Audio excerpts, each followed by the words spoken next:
Owen Carter drove straight into a wall of fire. No hesitation, no thought.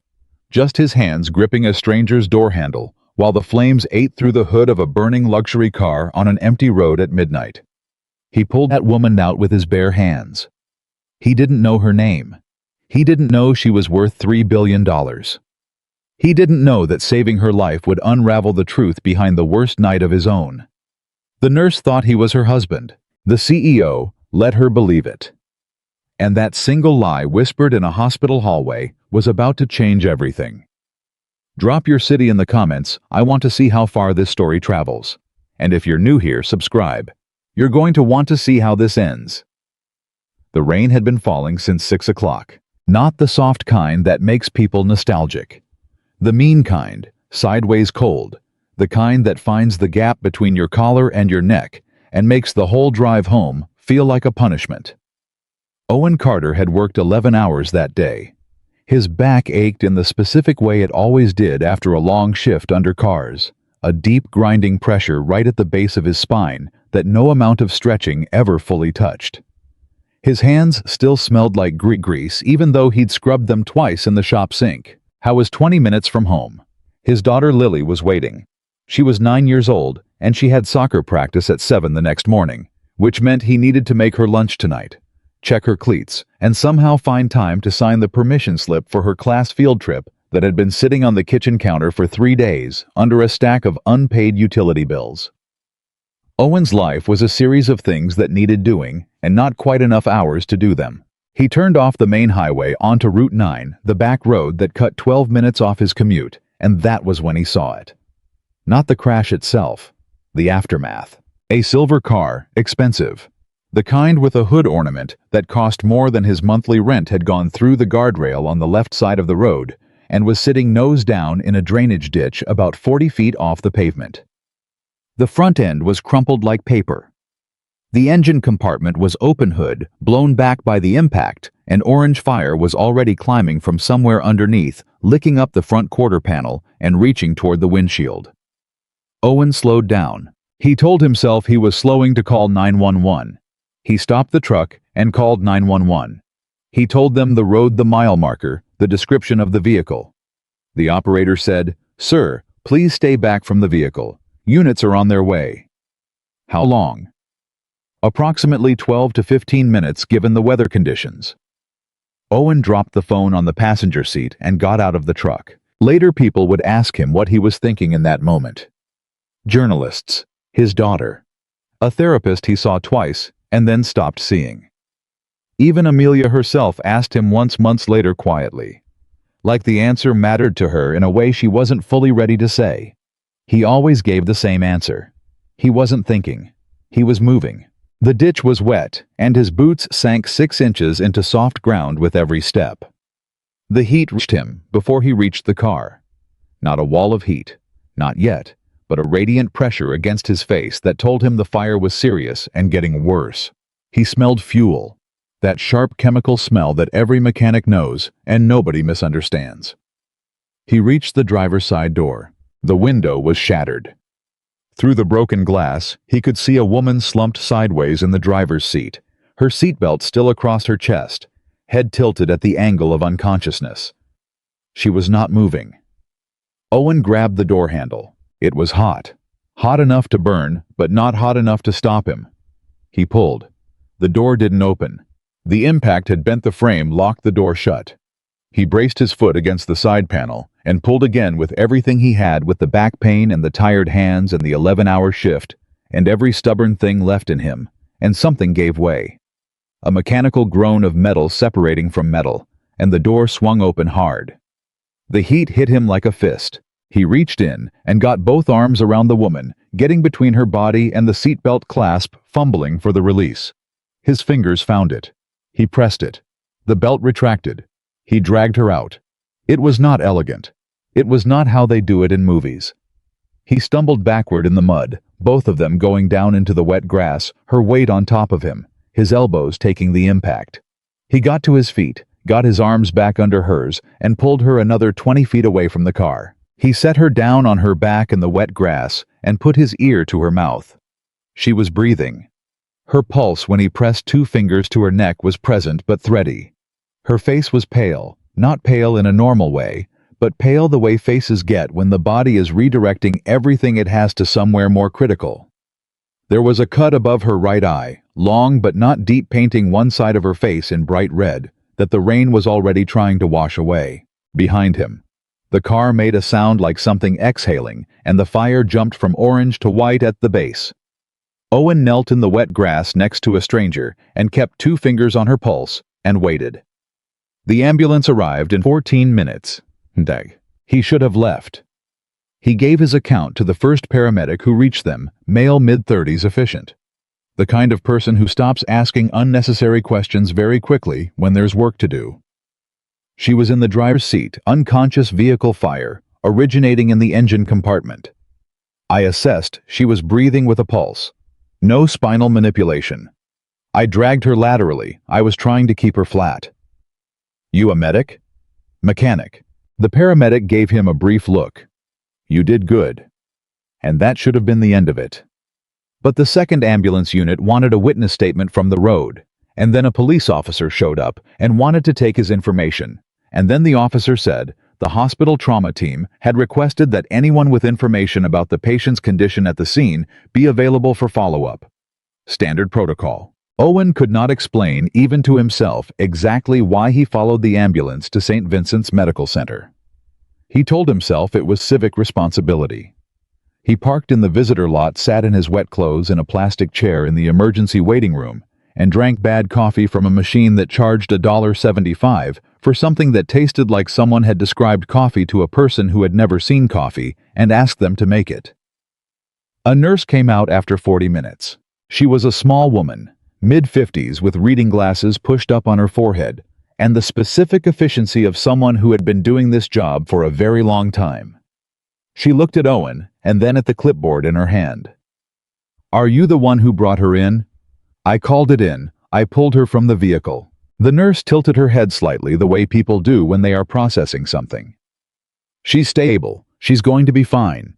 The doctors need another few minutes with her and then you can see her. Owen opened his mouth. He was going to say, I don't know her. I just happened to be driving past. I don't need to see her. I just stayed to give a statement, and actually, I should get home because my daughter is waiting, and I still need to sign that permission slip. The nurse was already walking back toward the trauma bay. Owen sat back down. He had almost finished his second terrible coffee when another nurse appeared, younger than the first, early 30s, with a wide smile that seemed genuinely warm rather than professionally deployed. She's asking for you. Owen blinked. For me? The woman you brought in. She's awake. She's asking for the man who pulled her out. The nurse smiled slightly. She seems very insistent.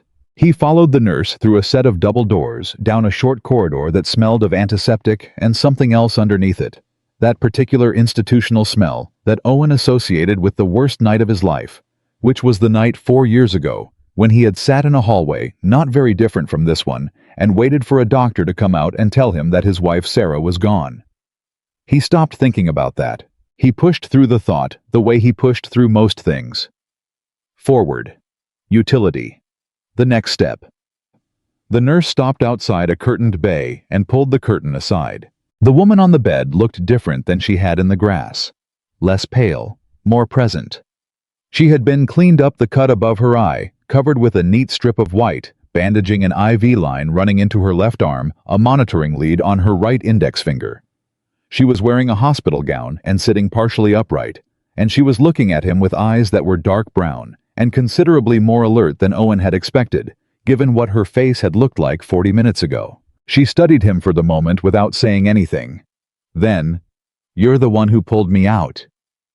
"I was the one who happened to be on that road." "You drove a blue pickup truck. You were coming from the north." She said it like she was confirming details in a report. "I saw your headlights before the car went through the rail. I was conscious for approximately 30 seconds after impact. I remember your headlights." Owen did not know what to say to that. "My name is Amelia Madison." He recognized the name in the way you recognize names that appear in newspapers without ever really paying attention to the details. Something in technology. something large. His shop sometimes did fleet maintenance for corporate vehicles, and one of the other mechanics had mentioned the name once in the context of some acquisition in the news. Owen Carter. She nodded once, processed it. Mr. Carter, thank you. You're welcome. Silence. Owen was about to say the thing he had been trying to say for the past hour. The whole explanation about not actually knowing her and having to get home when the curtain moved again, and the older nurse stepped back in with the warmth of someone who had just been waiting for a moment like this. She looked at Amelia, and then she looked at Owen, and she smiled in a way that contained a very specific and very incorrect assumption. Your husband is incredible, she said to Amelia. He drove straight to the hospital. He's been waiting out there for over an hour. Wouldn't leave, wouldn't rest. I've seen a lot of family members come through here, honey, and I can tell you a man who looks at his wife like that while she's unconscious and still holds her hand. She shook her head like she was giving a blessing. You hold on to that one. The nurse left. The curtain swung shut. Amelia was looking at him. Owen cleared his throat. She thinks I know what she thinks. I should probably... Mr. Carter. Amelia's voice was quiet, controlled in the way that very few people can manage while lying in a hospital bed with an IV in their arm and a bandage on their face. But underneath the control, there was something else. Something he couldn't name yet because he wasn't paying close enough attention. I know you're not my husband. I know you don't know me. I know you have no reason to stay. She paused. I know all of that, and that is exactly why I don't want you to leave. Owen stared at her. There are people watching this hospital, she said, quietly, deliberately. The way someone says a thing they have practiced saying and have also been hoping they would never have to say. There are people who want to know whether I am alive or dead, and who will use that information in a way that I cannot fully explain to you right now because I am still working out who I can trust. The only person they didn't expect is you, because you are not supposed to be in this story at all. Owen pulled the plastic chair beside the bed and sat down. Not because he had decided anything, not because he understood what was happening, but because something in his mechanic's brain, the part that was built for listening to systems for hearing the specific note, a failing engine makes before it fails, heard something in her voice that told him this was not a con and not a performance, and not a woman with a head injury making irrational decisions. This was a woman who was genuinely afraid. And she was afraid in the specific way that people are afraid when they are used to handling everything themselves and have just discovered that this particular situation is outside the boundary of what they can handle alone. Talk, he said. She talked for 20 minutes. Not in a panicked way. In the organized, sequential way of someone who had been keeping track of details because she knew that details would matter, and she had trained herself for years to communicate with precision in high-stakes situations. She was the CEO of Madison Technologies, which Owen gathered was considerably larger than his peripheral awareness of the name had suggested. She had been on her way back from a private meeting, one she had not told her executive team about, not because she was being secretive generally, but because she had specific reasons not to trust specific people on her team when the car went through the rail. The car went through the rail, Owen said. Yes. Not you lost control, the car. She looked at him steadily. The lane assist and the braking system both failed simultaneously. On a road I drive regularly, in conditions I drive regularly. 6 months ago, I would have said that was a mechanical failure. 3 weeks ago, I discovered a set of documents that changed what I think about a lot of things. Owen was quiet for a moment. What kind of documents? The kind that explain why certain test results from our autonomous vehicle division were redacted from the safety board filings 2 years ago. She watched his face. The kind that would be very inconvenient for certain people if they reached the public.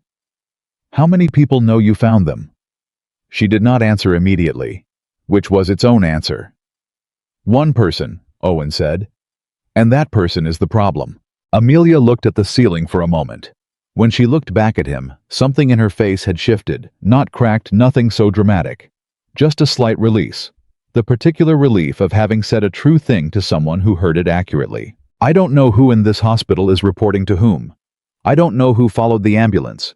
I know my phone is in the wreckage of that car, which is both a problem and also currently the only thing keeping me off a communication grid that I no longer trust. She met his eyes.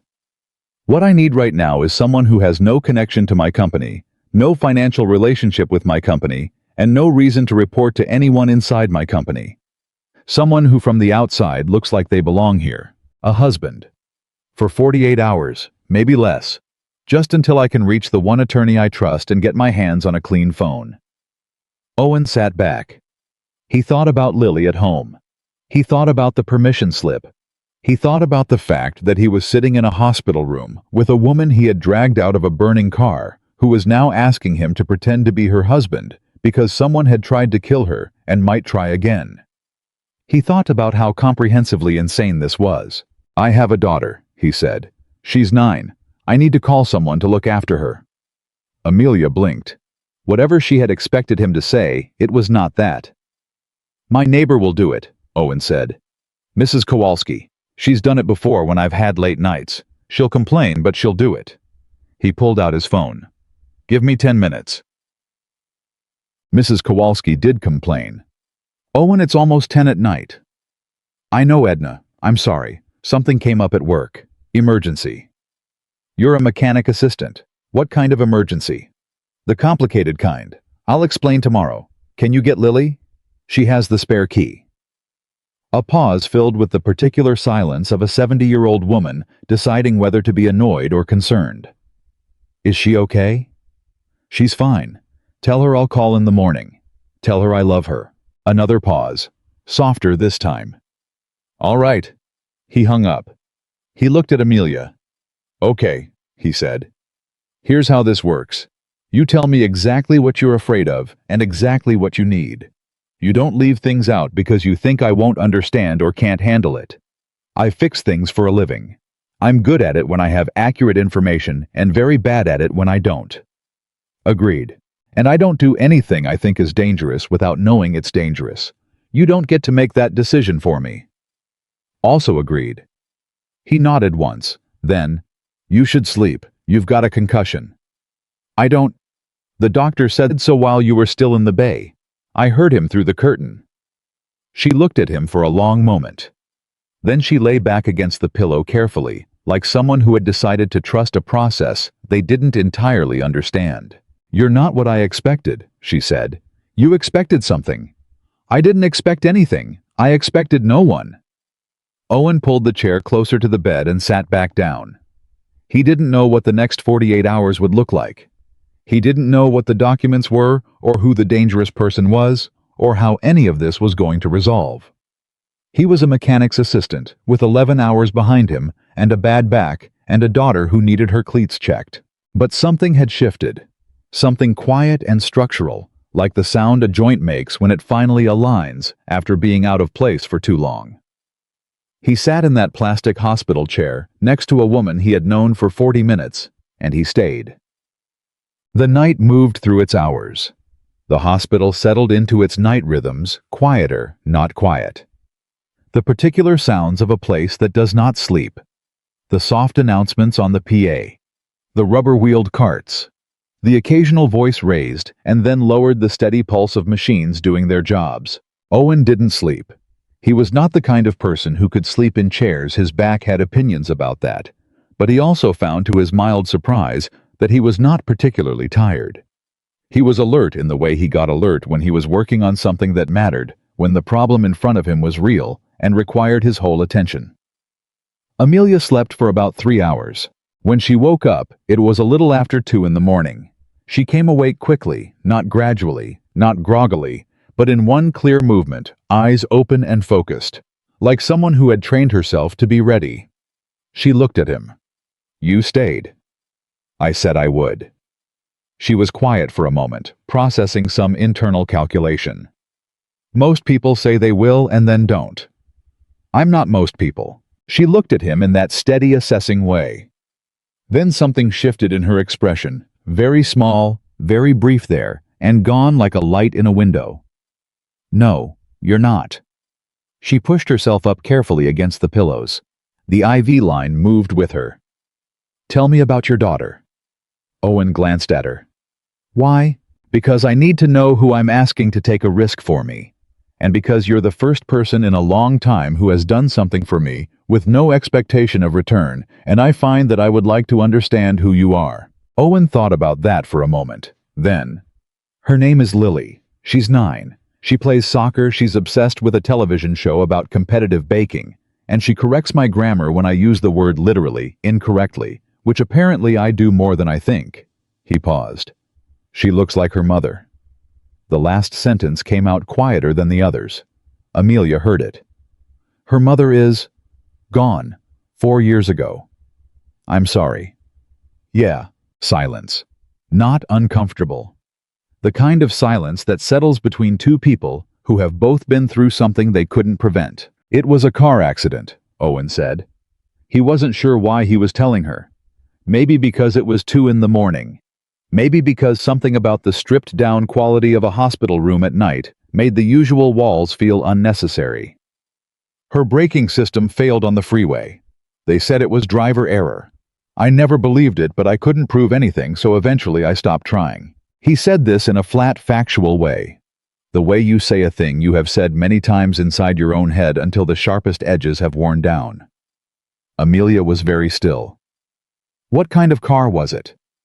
Her voice was neutral. Carefully neutral. "Why does that matter?" A pause. "What kind of car, Mr. Carter?" He looked at her. "A Madison Technologies fleet vehicle. She was a contractor." "Why?"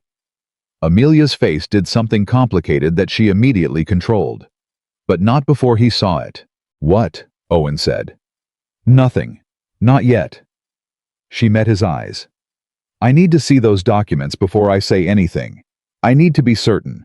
Will you trust me until I am—" He studied her face for a long moment.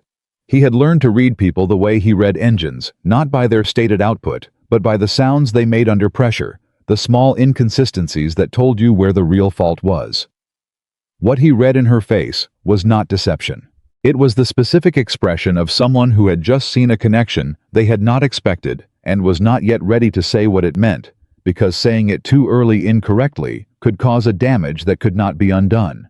He knew that expression. He made it himself sometimes. "Okay," he said. "But when you know, you tell me." "Yes." "Everything." "Yes." He nodded and sat back. Outside the rain had stopped. The hospital was quieter now. In a few hours, it would start getting louder again, filling back up with the full density of a new day's needs and problems, and people doing their best. But right now, it was this 2 strangers in a hospital room at 2 in the morning, connected by a burning car, and a nurse's mistake, and something underneath both of those things that neither of them had names for yet. Owen looked at the ceiling. Lily had a permission slip that needed signing. He was going to be a very confused father to explain this to. He was going to be a very confused person to explain this to himself. But the woman in the hospital bed had eyes that saw things clearly, and a voice that told the truth. Even when it was measured, he was sure of that. And somewhere in the back of the engine that was his instinct, something was running that he had not expected. Not certainty, not even hope, just the quiet sense that this particular road, strange and unasked for as it was, went somewhere. He settled in the chair. He waited for morning. The morning arrived the way hospital mornings do not, with sunlight but with shift changes. The sound of footsteps accelerating, the smell of the cafeteria beginning its work somewhere below. The young nurse appeared again just before 7.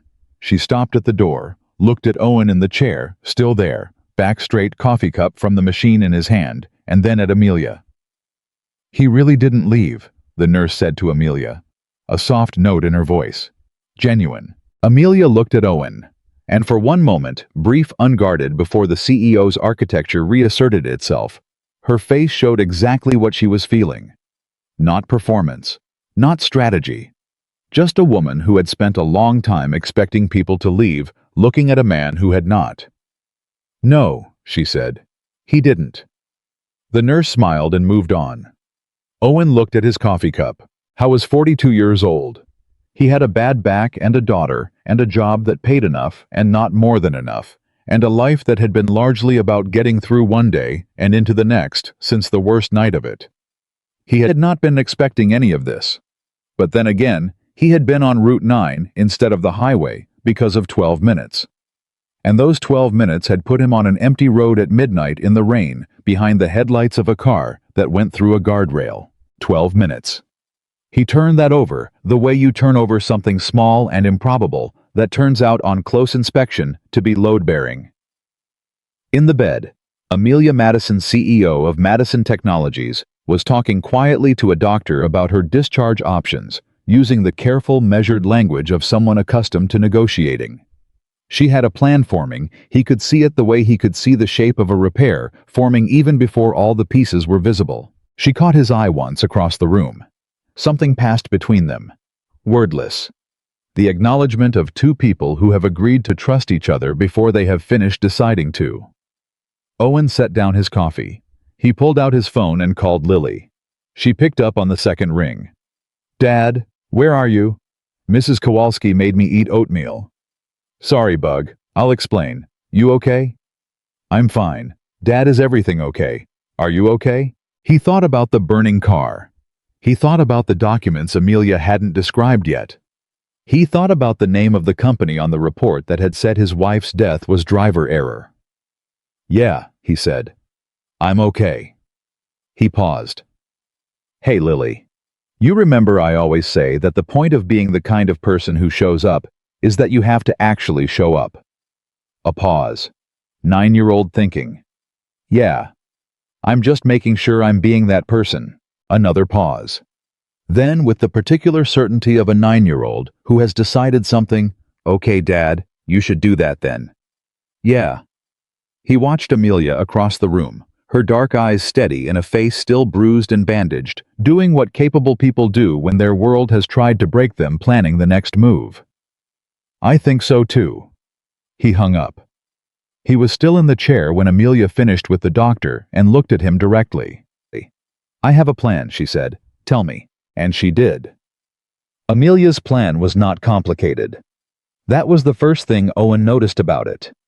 In his experience, complicated plans came from people who were trying to cover too many things at once, which usually meant they were afraid.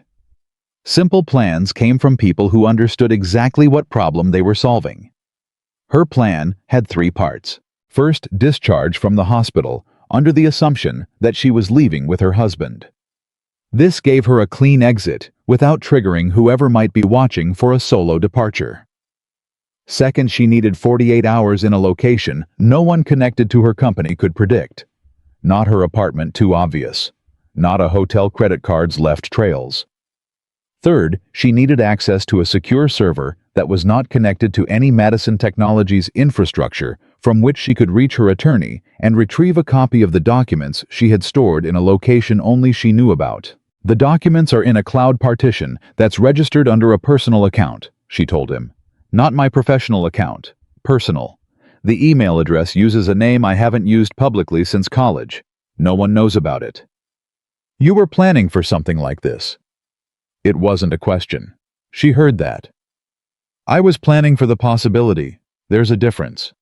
She met his eyes. "I hoped I wouldn't need it." Owen thought through the 3 parts of her plan. The first part was easy enough. A husband picking up his wife from the hospital was one of the most unremarkable things in the world, which was precisely its value. The second part was where the plan had a gap. "You said you need a location no one would predict." He looked at her steadily. "I know a place." Amelia waited. "It's not what you're used to, Mr. Carter. I woke up this morning in a hospital gown in a room with motivational posters about healing and a television bolted to the wall. My standards have adjusted." He almost smiled. Almost. "My house. It's a 40-minute drive from here. The mortgage is in my name. No corporate connection, no public record linking it to you. The neighbors don't pay attention to anything that isn't their direct business, except Mrs. Kowalski, and she's on our side. Your neighbor who watched your daughter. She's 70 years old and terrifying. If anyone came to that door looking for trouble, she would tell them exactly where to go, and they would believe her." Something moved in Amelia's expression. Not quite a smile, more like the recognition of something unexpected. "All right, your house. Lily will be there. Your daughter." She's 9. She asks a lot of questions. She's going to want to know who you are. Amelia looked at him carefully. What do you want to tell her? Owen thought about it. As close to the truth as we can manage. That you're someone I helped, that you needed somewhere safe to stay for a few days, and that the details are complicated, but she shouldn't worry. He paused. She handles complicated better than most adults. She sounds like someone worth knowing. She's the best person I know. He said it simply, without sentiment, the way you state a fact you are entirely certain of. She gets that from her mother. The silence that followed was brief and carried weight. Amelia reached for the glass of water on the tray table, took a slow drink, and set it back down. Okay, let's go. The discharge process took 90 minutes, which was 40 minutes faster than average, because Amelia, even in a hospital gown with a bandaged forehead, was the kind of person who made processes move. She was polite to every person she interacted with, and also completely clear about what she needed, and the combination of those two things, courtesy and precision, turned out to be extraordinarily effective. Owen watched her work and thought, this is what she actually is. Not the title, not the money. This. The way she treated the billing clerk with the same directness she used with the attending physician. The way she kept track of 3 separate conversations simultaneously without losing the thread of any of them. He had met people with power before. Not many, but a few, the kind who came into his shop with expensive cars and talked to him like he was part of the equipment. Amelia did not talk to anyone like that. It was not performance. It was just how she moved through the world. He filed that away. The older nurse, the one who had started all of this, found them near the exit as they were leaving. She was carrying a clipboard and moving purposefully, but she stopped when she saw them together. Owen with Amelia's discharge bag over one shoulder, and Amelia walking with the careful deliberateness of someone whose head still hurt. The nurse smiled. Warm and certain, the smile of someone who has seen a lot of couples in a lot of difficult moments and knows the real ones from the performed ones. Take care of her, she said to Owen. Not instruction. Confidence. Yes, ma'am. He meant it as a polite response. It came out as something else. He wasn't sure which of them noticed that first. They walked out into a morning that had decided to be clear after the previous night's storm. The particular clean brightness that follows hard rain. The world looking like it had been washed and set out to dry. Owen's truck was where he'd left it in the visitor lot. He opened the passenger door. Amelia stood beside it for a moment, looking at the truck with an expression he couldn't quite read. I've never been in a pickup truck, she said. Never. I grew up in the kind of family where that sentence would have been considered a point of pride. I grew up deciding I disagreed. She got in. But I've also never actually been in one. Owen got in on the driver's side, started the engine. It turned over with the healthy sound of something well maintained. He serviced his own truck religiously, the one professional courtesy he extended to himself. He pulled out of the lot. For a few miles, neither of them spoke. Not uncomfortably. The silence of two people who have already said the things that matter and don't need to fill the space around them. Then Amelia said, "The car my wife was driving. You started to react last night." Owen kept his eyes on the road. Yeah. You noticed that I noticed. Yeah. You trusted me to tell you when I was ready. Yeah. He paused. Are you ready? She was quiet for a moment. Not yet. Not completely. But I want you to know I'm taking it seriously. What you told me about her, I'm not setting it aside. Okay. I want you to understand what that means. If what I think is true is actually true, it's not a small thing. It can't be addressed quietly. It becomes something much larger. Owen turned onto the county road that would take them toward his neighborhood. The trees on either side were wet, and still water dropping from the leaves in irregular intervals. I know what that means, he said. I spent 2 years trying to make it a small thing, trying to accept the official version, because the alternative was something I didn't have the energy to fight. He paused. I have the energy now. Amelia looked at him. Then she looked back at the road ahead. I believe you, she said quietly. Lily was in the front yard when they pulled up.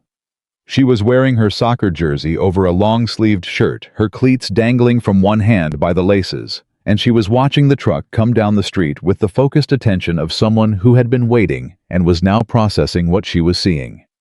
9 years old, and already with her mother's way of watching the world, quietly, thoroughly missing nothing. Mrs. Kowalski was on the porch next door, a mug in both hands, watching with considerably less subtlety. Owen got out of the truck. Lily walked toward him. She looked at him, then past him, at the woman getting out of the passenger side, then back at him. The calculation in her expression was not accusatory. It was just thorough. "Hey, Bug." "Hey." She glanced at Amelia again, at the bandage on her forehead, at the hospital bracelet Amelia had not yet removed, then back at Owen. "You said you'd explain." "I know, inside." "Is she okay?" Owen looked back at Amelia, who had come around the front of the truck and was standing a few feet away, with the particular stillness of someone who understood they were being assessed and was letting the assessment happen. "She will be," Owen said. Lily looked at Amelia directly. 9 years old, direct as a compass. "I'm Lily." "I know. Your father told me about you." Amelia's voice was different than it was with adults. Not simpler, just more careful, like someone who respected the intelligence of who they were talking to. "My name is Amelia. I had an accident last night. Your dad helped me." Lily considered this. "You were in the car?" "Yes. The burning one. Dad said something came up at work. He didn't say a burning car, but that's what it was, right?" Owen made a mental note that he needed to recalibrate what he considered sufficient vagueness around his daughter. "That's what it was," Amelia said. Lily nodded once, apparently satisfied that the adults had confirmed the version she had already worked out. She turned and walked toward the front door. Over her shoulder. "Mrs. Kowalski made oatmeal, but I saved you some granola bars, Dad. They're on the counter." Owen looked at Amelia. Amelia looked at Owen. "She's remarkable," Amelia said quietly. "She'd agree with you. Let's go inside." Mrs. Kowalski's voice carried from the porch next door. "Owen Carter, I expect a full explanation when you've got a moment." "Tomorrow, Edna." "Today." "Tomorrow." A pause that contained the full weight of a 70-year-old woman's displeasure. Then, "Fine, tomorrow. But your gutters still need cleaning, and I'm telling you that for free." He got Amelia inside. His house was what it was. Owen had stopped apologizing for it a couple of years ago when he decided that apology implied shame, and he had nothing to be ashamed of. It was a 3-bedroom house on a quiet street that he had bought when he and Sarah were first married, that he had kept because selling it would have meant accepting things he wasn't ready to accept, and that he had gradually made into something functional and clean, even if it would never appear in any magazine. The furniture was practical. The kitchen was organized the way a kitchen gets organized when a single father has to find things efficiently at 6 in the morning. There were Lily's drawings on the refrigerator, and Lily's school schedule on the corkboard, and Lily's cleats usually in the middle of the floor, which they were right now. Amelia stepped over them without comment. Owen showed her the spare room. It had a bed, a dresser, a window that faced the backyard, and nothing else except a box of Lily's old art supplies in the corner that he hadn't found a better home for. "It's fine," Amelia said, and she meant it. He could tell the difference. "Bathroom is across the hall. I'll get you a phone charger. I don't know what your cable is." "I'll need a phone, a new one, prepaid. There's a pharmacy 2 blocks over. I can go this afternoon. I'll pay you back." "Don't worry about that right now." She looked at him with an expression he was starting to recognize the slight narrowing that meant she was recalibrating a previous assumption. "You're not what I expected," she said again. She'd said it last night. She seemed to mean it more now. "You said that already." "I'm saying it again because it keeps being true." He left her to rest and went to the kitchen where Lily was sitting at the table with her homework spread out in front of her, and the competitive baking show playing at low volume on the tablet propped against the fruit bowl. "Dad." "Yeah." "Who is she really?" Owen sat down across from her. I was quiet for a moment, working out the version of honest that was also responsible. "She's in some trouble," he said. "Not the police kind, the complicated business kind. She needed somewhere safe where nobody would think to look for her. I offered." Lily looked at him. 9 years old and already with the expression of someone who understands that adults simplify things and has decided to allow it when the simplification is offered in good faith. Is she going to be okay? I think so. She's smart. She seems like it. Lily looked back at her homework. She looked at our house like she was surprised by something. She was. What surprised her? Owen thought about Amelia's face when she'd stepped over Lily's cleats without thinking about them, when she'd looked at the drawings on the refrigerator and gone very still for a moment. The expression of someone encountering a category of life they had spent a long time being peripheral to. That it felt like somewhere people actually live, he said. Lily seemed to understand that in the way she understood many things that she didn't fully have words for yet. She turned back to her homework. Then, "You should make the pasta tonight. She looks like she hasn't had a good dinner in a while." Owen looked at his daughter. "You're a good kid, you know that." "You tell me too much and it loses its impact," Lily said without looking up. "Make the pasta." Haimad the pasta.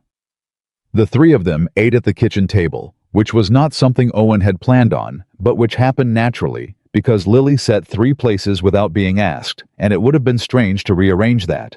The conversation at dinner was careful for the first 10 minutes, and then stopped being careful, because Lily asked Amelia what her job was, and Amelia told her, and Lily said, "So you're like a boss of the whole company?"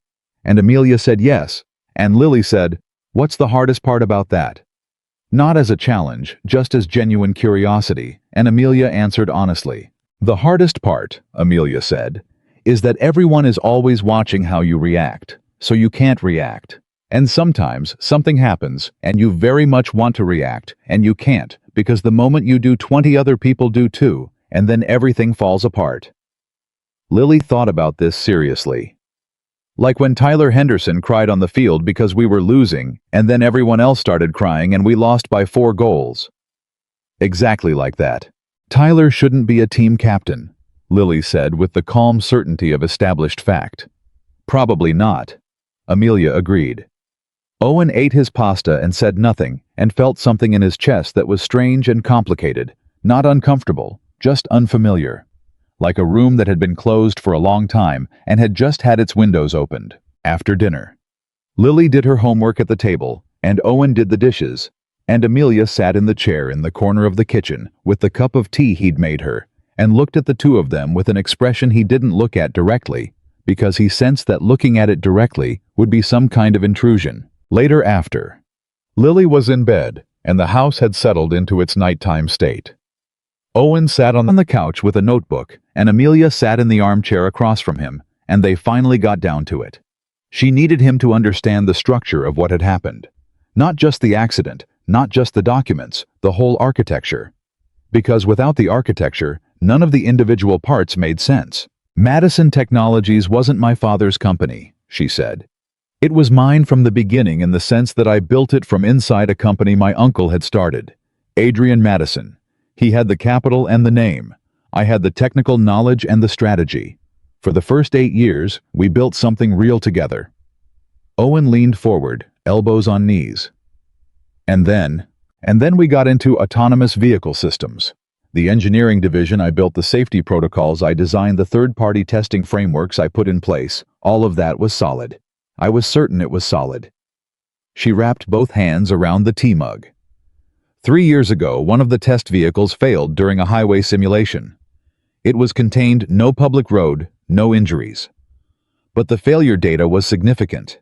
It indicated a systemic flaw in the braking response algorithm under specific weather conditions. Owen was very still. "Wet pavement," he said. "Wet pavement, combined with above-average speed and a braking input that occurs within a specific time window after the lane assist system engages." She met his eyes. "I didn't know about this failure.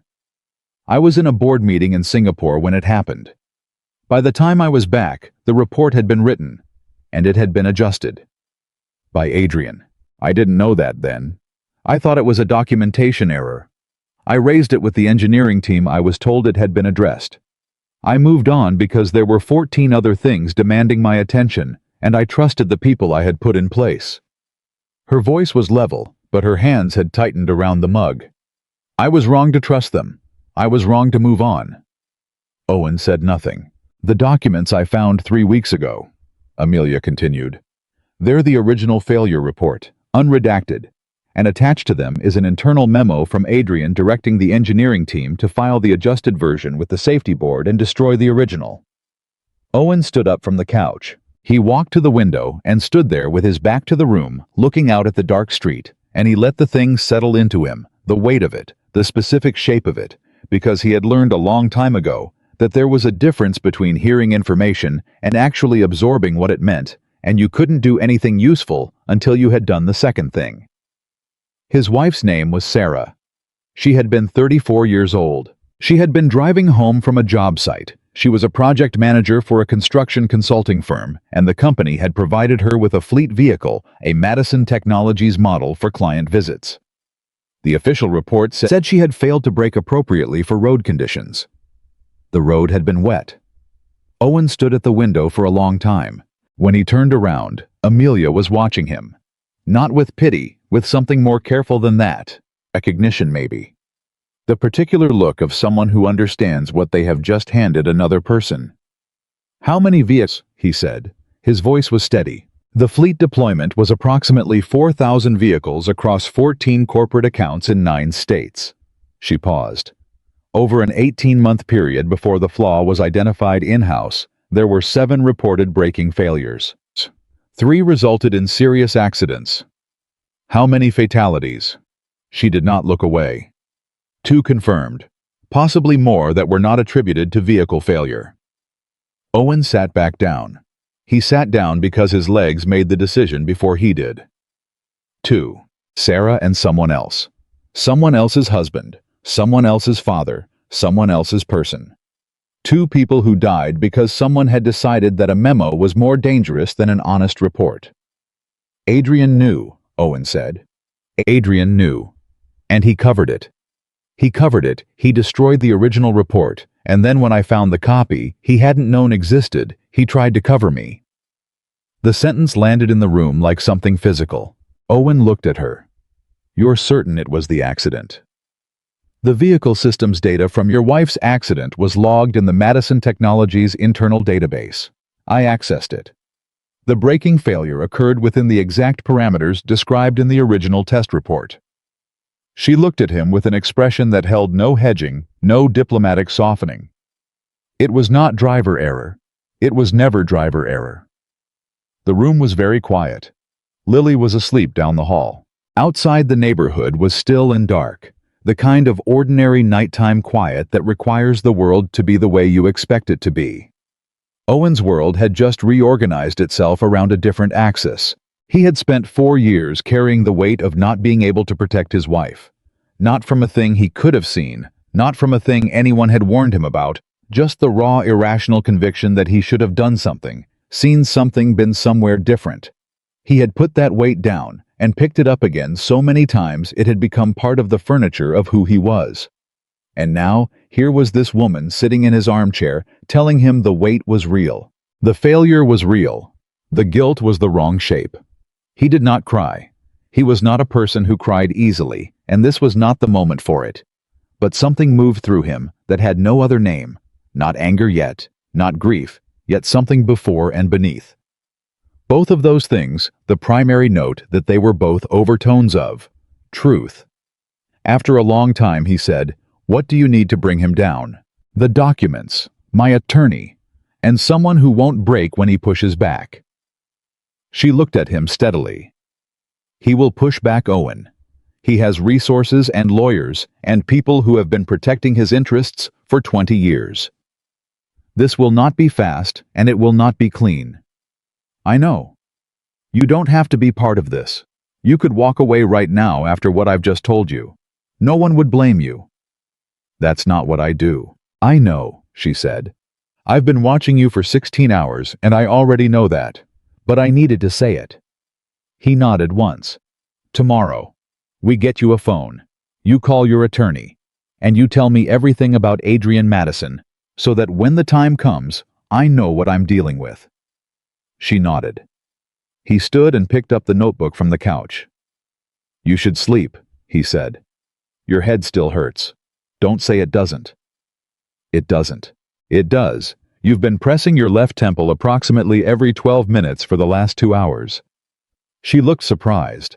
Then she looked at him in that recalibrating way again. "Do you notice everything?" "Just what matters." He moved toward the hallway. "Bathroom is across the hall. There's aspirin in the cabinet. Don't take more than 2. "Owen." He stopped. The sound of his first name in her mouth was new. She had been calling him Mr. Carter. He had not noticed how much it had created a kind of distance until the distance was suddenly not there. "Thank you," she said. "Not for the aspirin instructions, for all of it." He looked at her for a moment.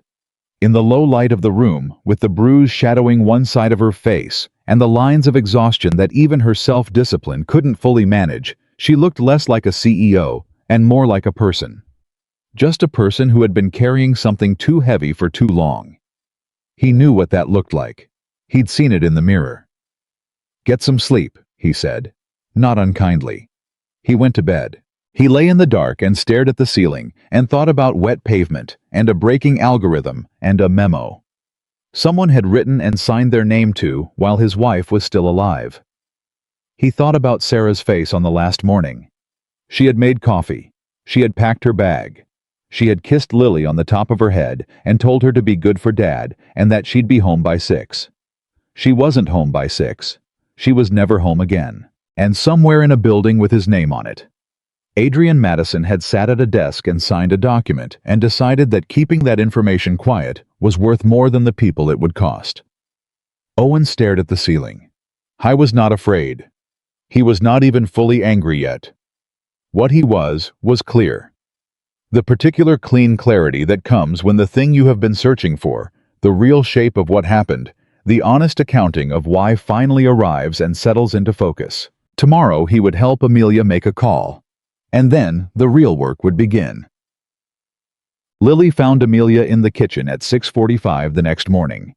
Owen was already up. He was always up before 6, and he had made coffee and was at the counter reviewing the notes he'd made the night before. Amelia had come out of the spare room in the clothes she'd been wearing at the hospital, which she'd washed and dried while the house slept because she was the kind of person who addressed the things she could address. Lily walked in her pajamas, hair unflattened from sleep, and stopped when she saw the two of them. She looked at the scene. Her father at the counter. A woman at the kitchen table with a coffee cup. The quiet of two people who had been talking and had paused. "Is this what it's going to be like?" Lily said. "For the next few days." Owen looked at Amelia. Amelia looked at Owen. "Probably," Owen said. Lily walked to the refrigerator, got out the orange juice, poured herself a glass, put the juice back. She took the glass to the table and sat across from Amelia. "What are you going to do today?" Lily asked Amelia.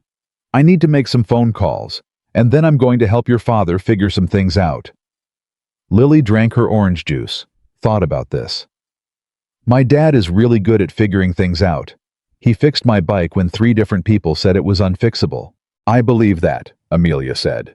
"He doesn't give up," Lily said. It was not a compliment in the way children deliver compliments, performative-seeking response. It was a statement of observed fact. He just keeps going until the thing works. Owen said nothing. He looked at his coffee cup. "Then he and I should work well together," Amelia said. "I don't give up either." Lily seemed to weigh this against some internal standard. Then she nodded, apparently satisfied. "Okay," she said. She finished her orange juice. "Dad, I need my cleats by 7:15. "They're by the door. The right one has a broken lace. There's a spare lace in the drawer." "Which drawer?" "The drawer I always say is the lace drawer." "I don't know which drawer that is." Owen set down his coffee, crossed the kitchen, opened a drawer, and held up a spare lace. Lily took it with the efficiency of someone who had known it would be there and had simply needed the process completed. Amelia watched all of this. Owen could feel her watching. Not intrusively, with the careful attention of someone filing information about a kind of life they had not been close to. When Lily left the room, Amelia said, "She's going to be okay." Owen looked at her. "What do you mean?" "I mean whatever happens, Whatever this turns into, she's going to be okay because of how you've raised her." She looked at the empty doorway where Lily had disappeared. "I grew up with everything, and I didn't have what she has. I didn't know what it was called then. I know now." She paused. "It's being certain that someone is there." Owen was quiet.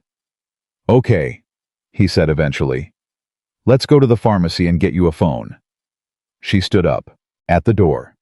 She looked back at the kitchen, the drawings on the refrigerator, the 3 plates from last night, rinsed and stacked in the drying rack, the specific organized aliveness of a house where someone is paying attention, and she looked at it in that still careful way she had. Then she followed him out. They walked the 2 blocks to the pharmacy. The morning was bright and cold and ordinary. Nobody was watching. Or, if they were, they saw exactly what they were supposed to see. 2 people walking down a quiet street in the early morning, like people who knew each other, like people who lived in the same house, like people who were part of the same life. The pharmacy door opened with a small bell. Owen held it. Amelia walked in, and in her jacket pocket was the email address from a college she hadn't spoken aloud in 12 years, and in her head were the documents that were going to bring down an empire, and walking beside her was a man who had just found out the truth about the worst night of his life. All of that was coming. But right now, there was a prepaid phone on the bottom shelf of aisle 3 and a call to make, and the first step of a very long road that neither of them had chosen, and both of them were going to walk. Owen picked up the phone. He handed it to her. "Make your call," he said. Amelia took it. Her hand was steady. The attorney's name was Patricia Howe. Amelia called her from the prepaid phone, standing in the pharmacy parking lot, while Owen waited by the truck close enough to be present far enough to give her room. He watched Amelia's face while she talked, and learned things from it that the words wouldn't have told him. The way her jaw tightened for the first 30 seconds, the effort of getting the account out cleanly, without letting the emotion underneath it disrupt the structure. The moment it loosened slightly, which was when the person on the other end said something that confirmed she was believed. The long pause near the end, where she just listened, her eyes on the middle distance processing. She hung up and walked back to the truck. "She's moving," Amelia said. "She'll file for an emergency preservation order on the company's internal records by noon. That freezes Adrian's ability to delete anything from the servers." She got in. She also said, a pause. She said she'd been waiting for this call for 8 months. Owen started the truck. She knew. She suspected. She'd seen some things from her side, a pattern in contract language, some unusual restructuring of liability clauses. She didn't have enough to act on. She'd been waiting for me to find it from inside. Amelia was looking straight ahead. I was the last one to see it. Everyone around me saw it before I did. There was something in her voice that wasn't quite anger and wasn't quite shame. Something between the two. The specific frustration of a person who is very good at seeing things and has just realized they were blind to something important. "You trusted him," Owen said. "That's not stupidity. That's being human. I built a company on not being naive. You built a company on seeing clearly. You saw clearly the moment you could. That's not the same thing as being slow." She was quiet. He pulled out of the parking lot and headed back toward the house. "Patricia needs the documents by tonight," Amelia said. "I can access them from here on the prepaid phone, but I need a secure connection. Do you have a VPN?" I have internet." She looked at him sideways.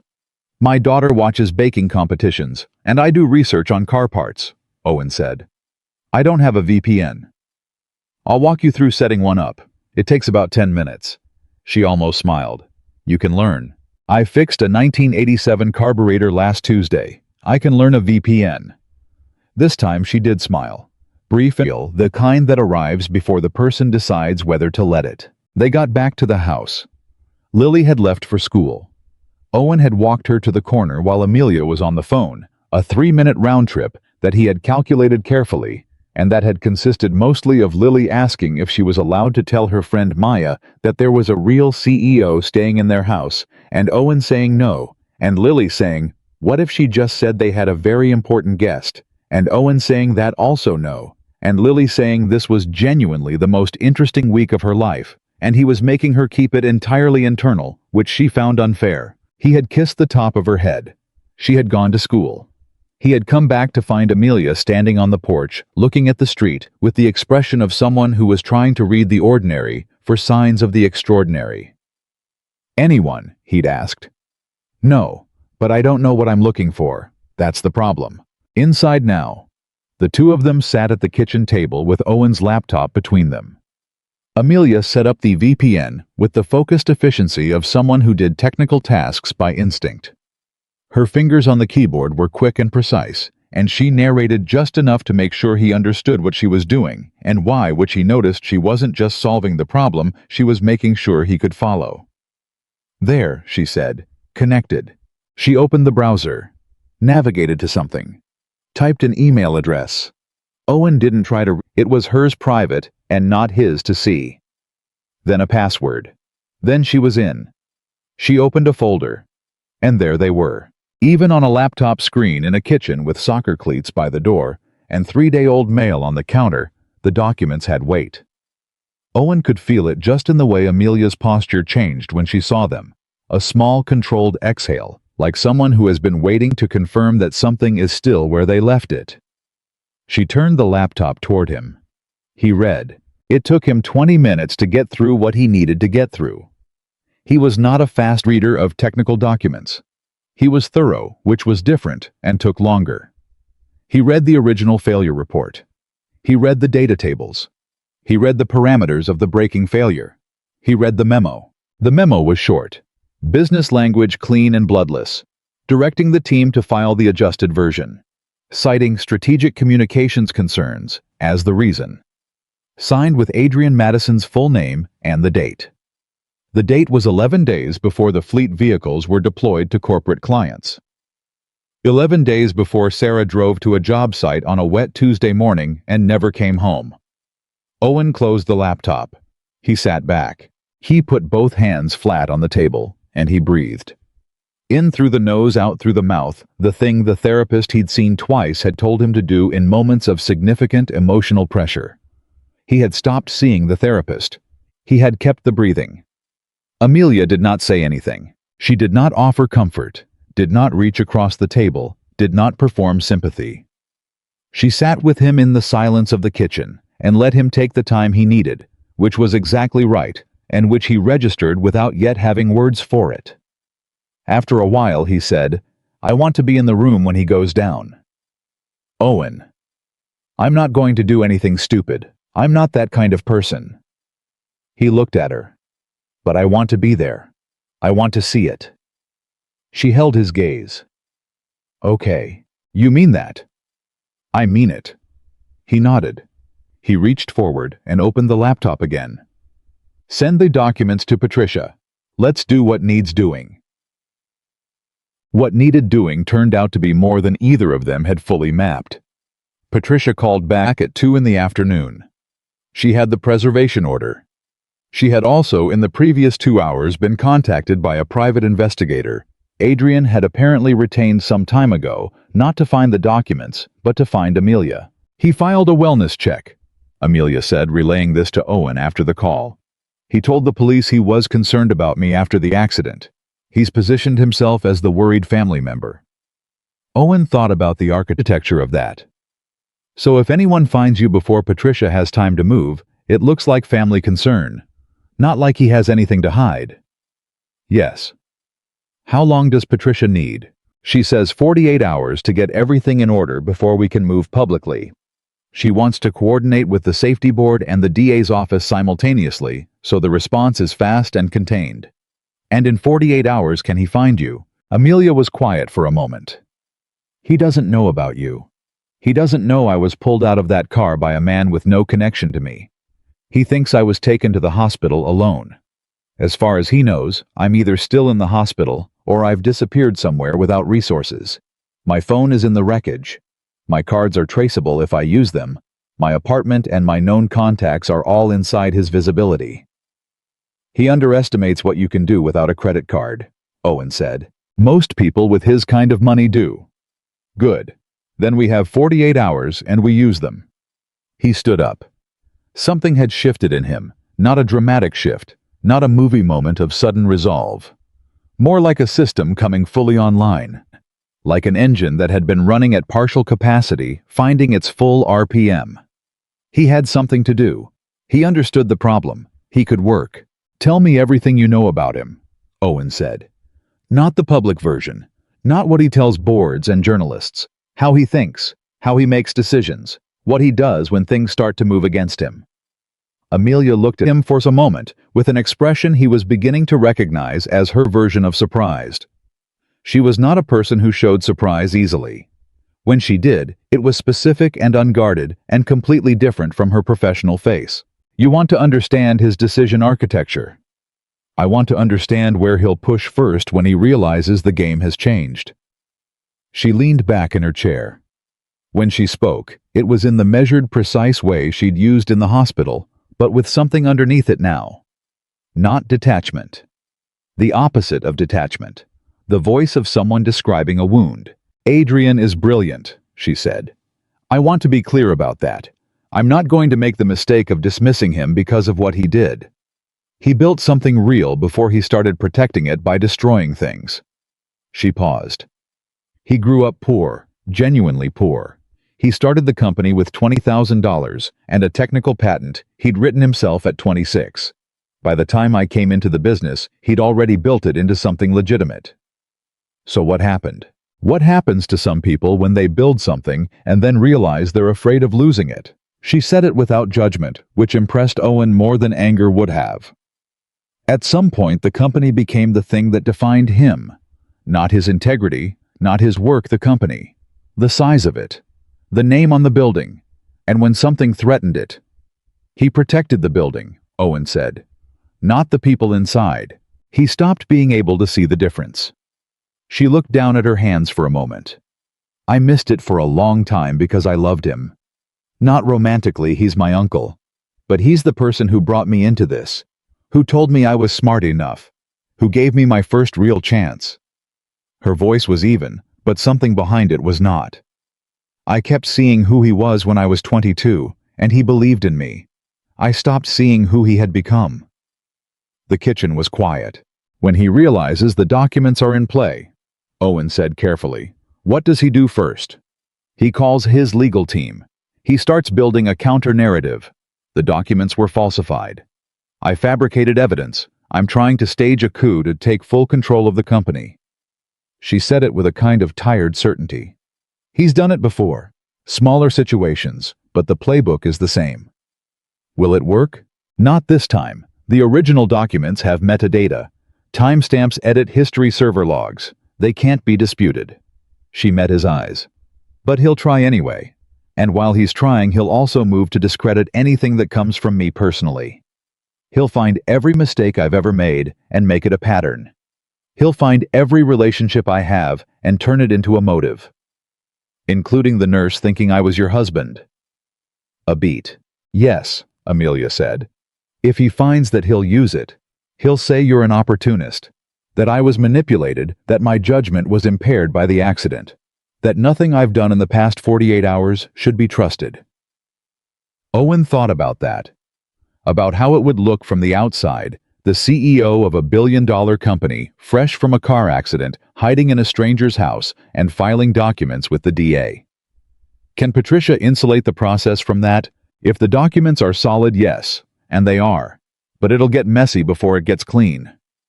She looked at him directly. "I need you to know that. Going in. It's going to get messy, and your name is going to be in it." Owen met her eyes. "My name has been in the wrong story for 4 years, he said. "I'd like it to be in the right one." She held his gaze for a long moment. Then she nodded once and reached for the prepaid phone. The next 36 hours had a texture Owen hadn't expected. He had expected urgency, that focused, adrenaline-edged state. He knew from emergencies from the night of the accident and the hospital and the parking lot conversation. He had expected things to move fast. Instead, they moved the way serious things actually move, which is carefully and with a great deal of waiting. Patricia worked. Owen and Amelia waited and planned and worked out the pieces of what came next, sitting at the kitchen table, or moving to the living room when the kitchen felt too small, talking through the structure of things with the thoroughness of two people who both needed to understand the full shape of a problem before they could act on it. Lily came home from school and did her homework and made her opinions about dinner known and asked Amelia questions with the comfortable frequency of someone who had apparently decided that Amelia was a person worth knowing and intended to know her. She asked about the company. She asked about what it was like being in charge. She asked whether Amelia had ever been to Tokyo because she had a report due on Japan, and Owen's answers about Japan had been less detailed than she had hoped. Amelia spent 45 minutes talking to a 9-year-old about Japan with the full attention she would have given a board meeting. Owen watched this from the doorway and felt that unfamiliar thing in his chest again, the opened window feeling, and did not examine it too closely. On the second evening, they were in the living room. Lily was asleep. The house was in its quiet mode. Owen was on the couch with the notebook again, going over the timeline of the fleet deployment and the accident reports he'd found with Amelia's help in the company's public records database. Things that were technically public, but buried in the specific way that inconvenient things get buried visible if you know where to look and how. Howe was good at this, it turned out.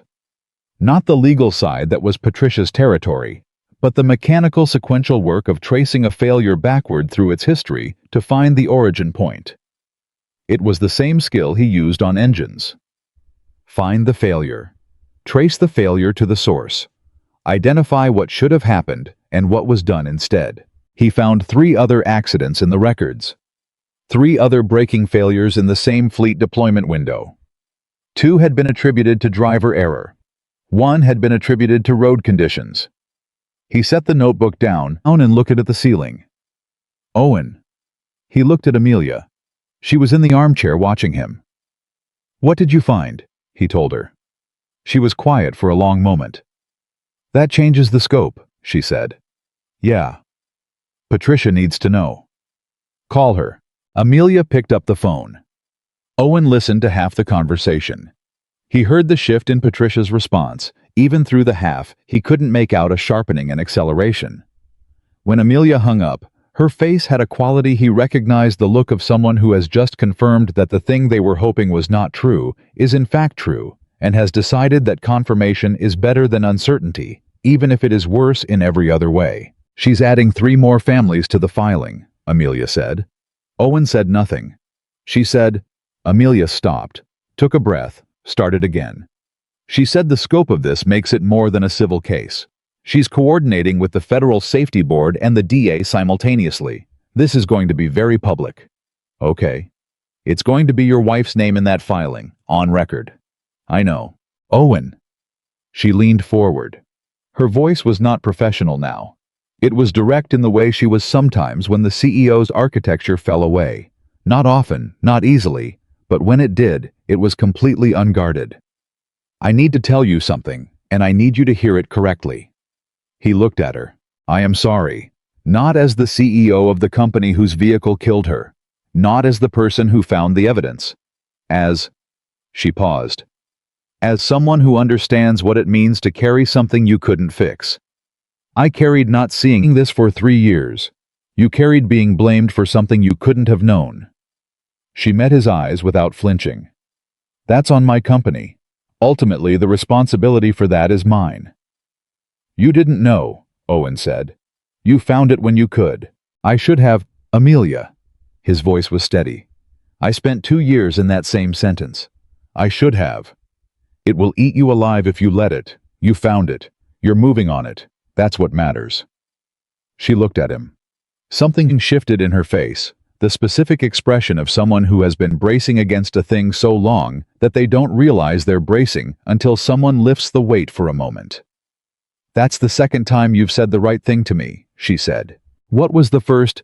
In the hall. When I said I knew you weren't my husband and you didn't run. She was very still. Everyone runs from the complicated version. I've watched it my whole career. I say something honest and difficult and people... She stopped. Find somewhere else to be, Owen said. Yes, barely audible. I noticed that about you, he said. You're careful about what you say because you've learned that most people can't handle the accurate version. She looked at him with an expression that was almost startled. "You're not careful with me," he added. "You have been with other people in the last 2 days, the pharmacy, the calls when Lily asks you something light. But not with me." She was quiet for a long moment. Then, "No, not with you." "Why?" She thought about it. A real think, not a deflection. "Because you already know what burning looks like," she said finally. "You drove into it. That means I don't have to explain certain things. I can just say them." Owen looked at her across the room, outside the window.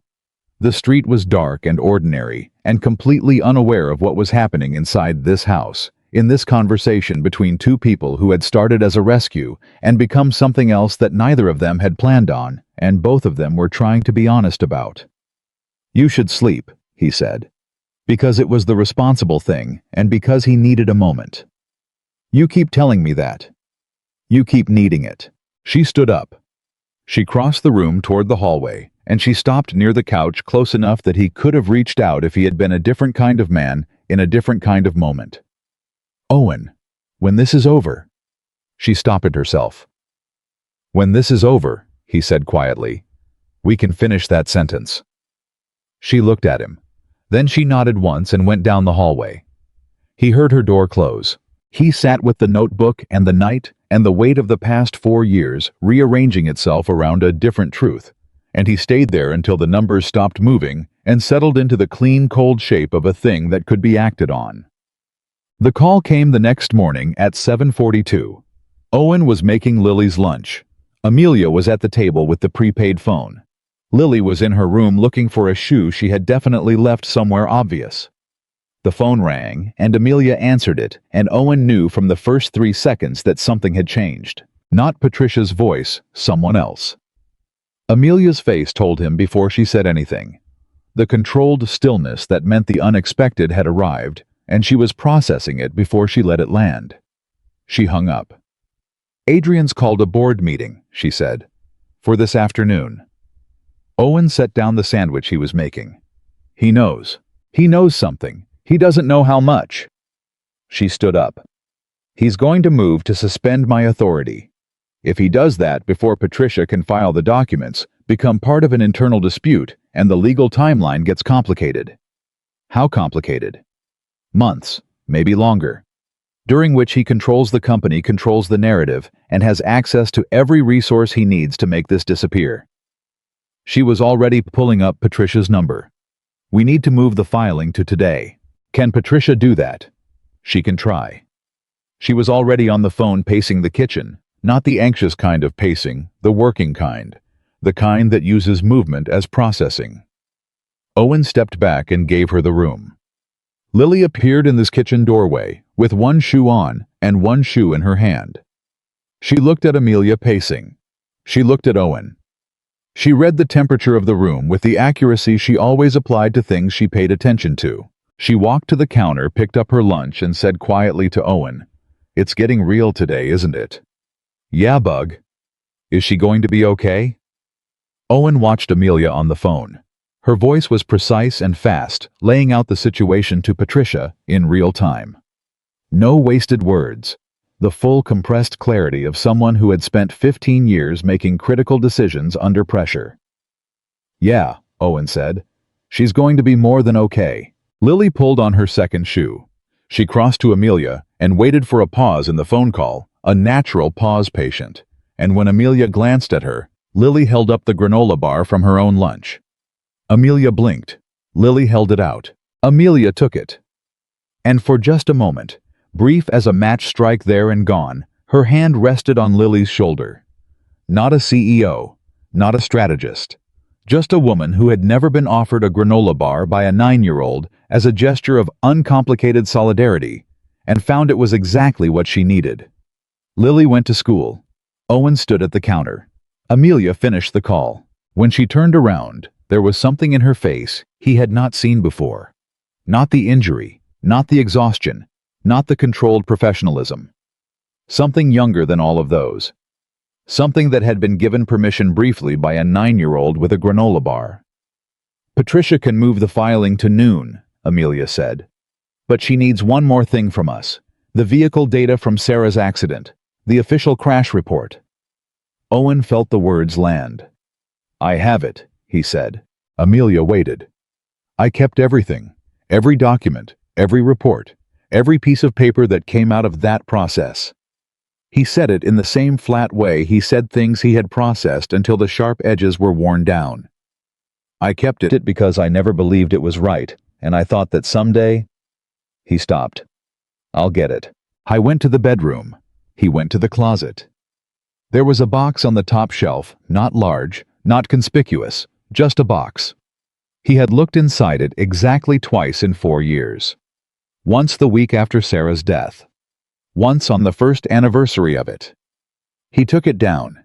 He carried it to the kitchen. He set it on the table. He looked at it for a moment. Amelia was standing on the other side of the table. She did not come closer. She did not make any move to open it. She waited for him to decide what happened next. He opened the box. He took out the crash report. He handed it to her. Their hands were both on the document for a moment, his giving it hers, receiving it. And in that moment, it was not a piece of paper. It was 4 years of a wrong story being handed to the person who had the power to make it right. Amelia took it carefully. The way you take something that matters. "I'll get it to Patricia," she said. "And Owen." She held the document against her chest. "When this is over, when Adrian is done, and the truth is on record, and Sarah's name is what it should be." She met his eyes, and there was nothing measured about the way she said the next part. "I'm going to make sure the world knows who she was." Owen could not speak for a moment.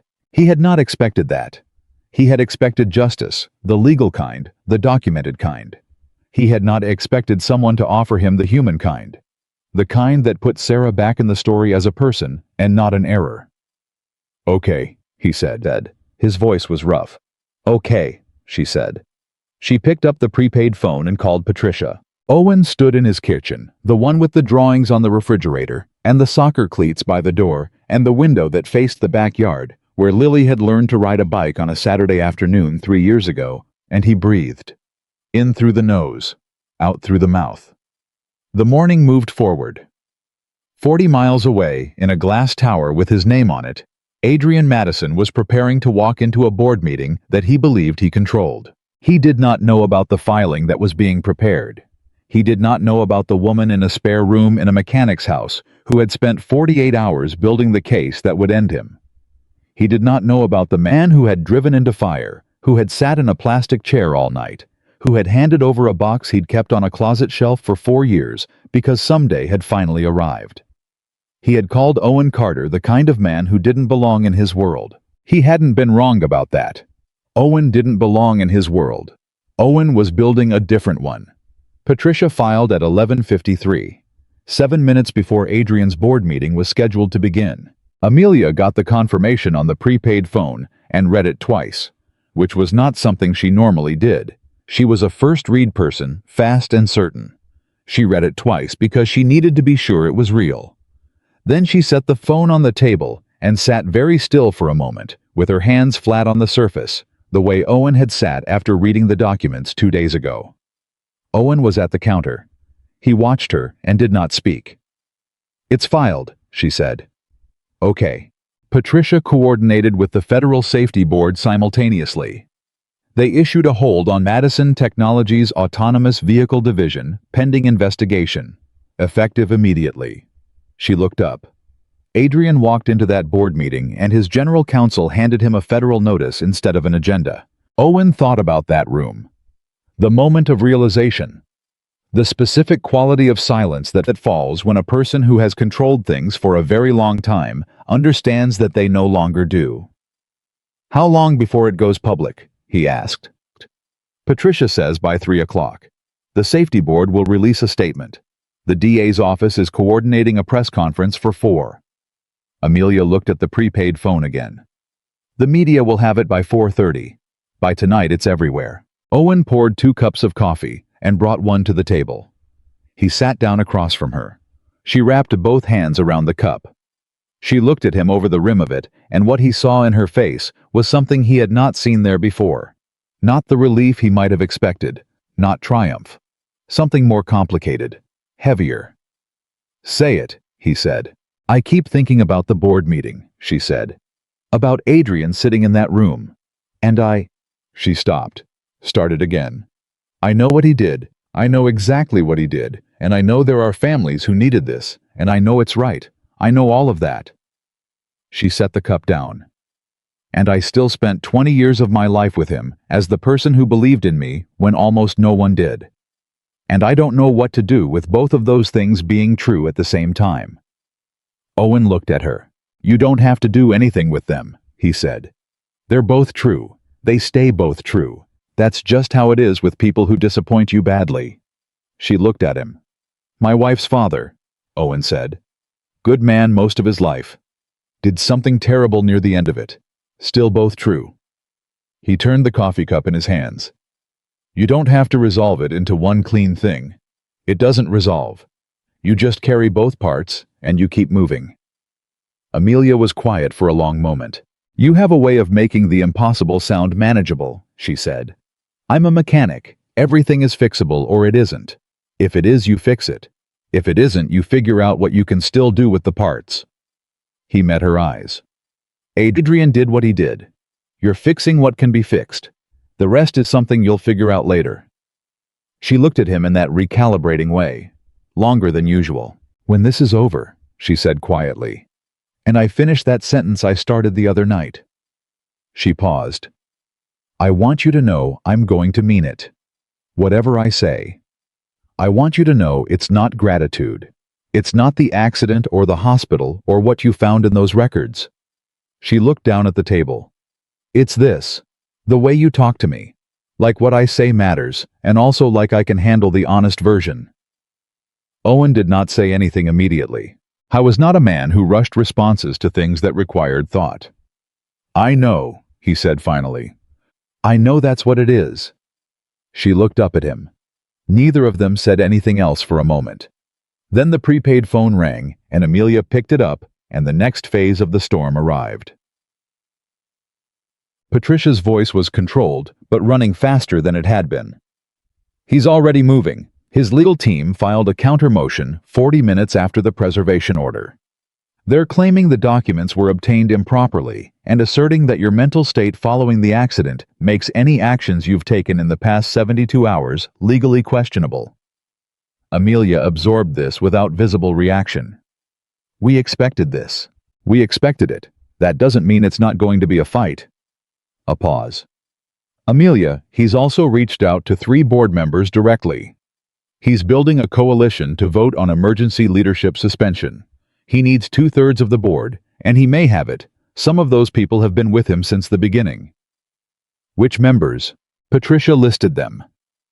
Amelia listened with her eyes closed. Not from distress, Owen understood, but because she processed information better that way, shutting down the visual channel to give the auditory one full capacity, like turning off the radio to read a map. When Patricia finished, Amelia opened her eyes. Henderson won't vote with him.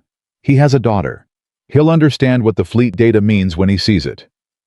She was moving through the board like a system she knew by heart. Kwan has been uncomfortable with Adrian for 2 years. She came to me privately in March about some of the liability restructuring.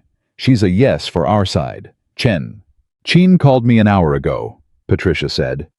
He's already asked for the full documents. He wants to see everything before the meeting. Send him everything. Done. A pause. Amelia, I need to ask you something and I need a straight answer. Go. Are you in a safe location? Yes. Is the person you're with someone I should know about? Amelia looked at Owen across the table. Owen looked back at her, his coffee cup halfway to his mouth, completely still, in the way he got completely still when he was paying close attention to something. Yes, Amelia said. His name is Owen Carter. He's the one who pulled me out of the car. He's also... She paused. He's also the husband of one of the victims in the fleet data, Sarah Carter. Braking failure 4 years ago, Route 7, Tuesday morning. Silence on the line. Patricia, I'm here. Patricia's voice was doing something careful. I'm adding him to the filing as a named witness, with his permission. Owen set down his coffee cup. Tell her yes, he said. Amelia looked at him, then into the phone. Yes. All right, Patricia breathed. All right, we're going. I'll call you at 3. The call ended. Amelia set the phone down. Named witness, Owen said. Not a question. It gives your account of Sarah's accident official standing in the filing. It means what happened to her is not a footnote. It's part of the record. She met his eyes. It also means you'll be visible. Adrian's team will find you. I figured. They'll try to discredit you. They'll look at everything. I know. Your finances, your work history, Amelia. His voice was quiet, but completely firm.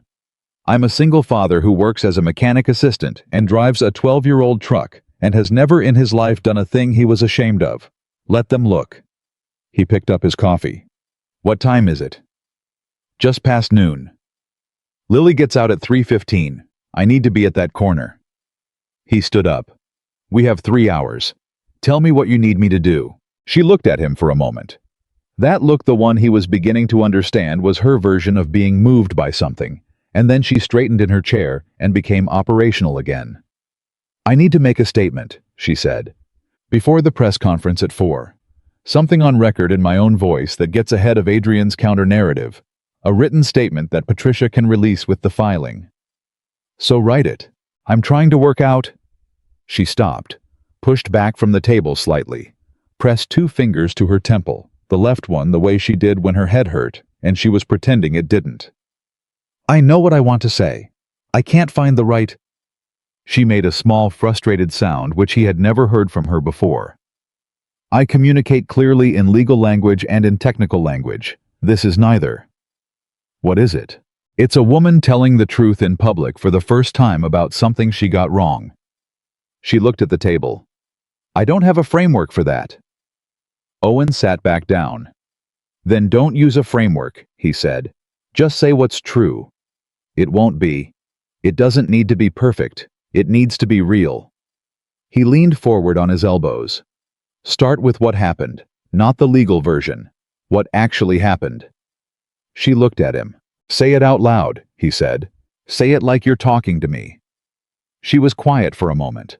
Then she started, and Owen listened, and when she got to a place that was exactly right, he said that. And when she was talking in circles around something she was afraid to say directly, he said, just say it. And she said it, and it was better than the circle. It took 40 minutes. When she was done, she had something honest, not polished, honest, which was different, and Owen thought considerably more dangerous to Adrian Madison than anything polished would have been. She typed it on his laptop. She sent it to Patricia. 15 minutes later, Patricia wrote back 2 words. This lands. Amelia showed Owen the message. What does that mean? He asked. It means it will do what it needs to do. She looked at the screen for a moment. She's releasing it at 2:30, 30 minutes before the press conference. Owen looked at the time. 1:47. I'm going to pick up Lily, he said. She doesn't need to be in an empty school. Of course. He stood, reached for his keys on the counter. Then he stopped. What are you going to do while I'm gone? It was not a question about logistics. They both understood that. Amelia looked at the kitchen, the drawings on the refrigerator, the coffee cups on the table, the particular quality of warmth in a room where people lived and ate and argued about which drawer the spare laces were in. I'm going to sit here, she said. And I'm going to be all right. He looked at her for a moment. Yeah, he said. You are. He left. Howe was halfway to the school when his phone rang. Unknown number. He answered it because unknown numbers had stopped being things he ignored 2 days ago. The voice on the other end was male precise and entirely without warmth. Mr. Carter, my name is Daniel Reeves. I'm the Chief Legal Officer for Madison Technologies. I'd like to speak with you about your involvement in recent matters concerning our CEO.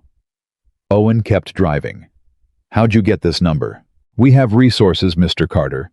I'd rather not spend this call discussing how. I'd prefer to discuss the situation you've found yourself in. The situation I've found myself in. You're a private individual with no legal background who has inserted himself into a complex corporate dispute. We want you to understand the potential liability you're exposing yourself to. Interfering with corporate governance. I pulled a woman out of a burning car, Owen said. And then I found out the company that made the car killed my wife. Which one of those is the corporate governance problem? A pause. Brief but significant. Mr. Carter, I understand you've experienced a personal loss and that you should be very careful with what you say next, Owen said. His voice was calm, not threatening calm. The specific calm of someone who is entirely clear about where they stand and has nothing to lose by saying so. Because I have spent 4 years being told that my wife's death was her own fault, and I am not in a patient place about that. Another pause. Longer. We could discuss a resolution, Reeves said carefully. Something that addresses your family's situation appropriately, quietly. A settlement. A recognition of no.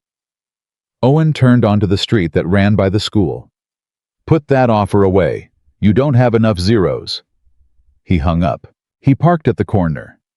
He sat for a moment with both hands on the wheel and breathed through the anger, not suppressing it, just giving it its shape, letting it be what it was, without letting it be the thing in charge. The school bell rang.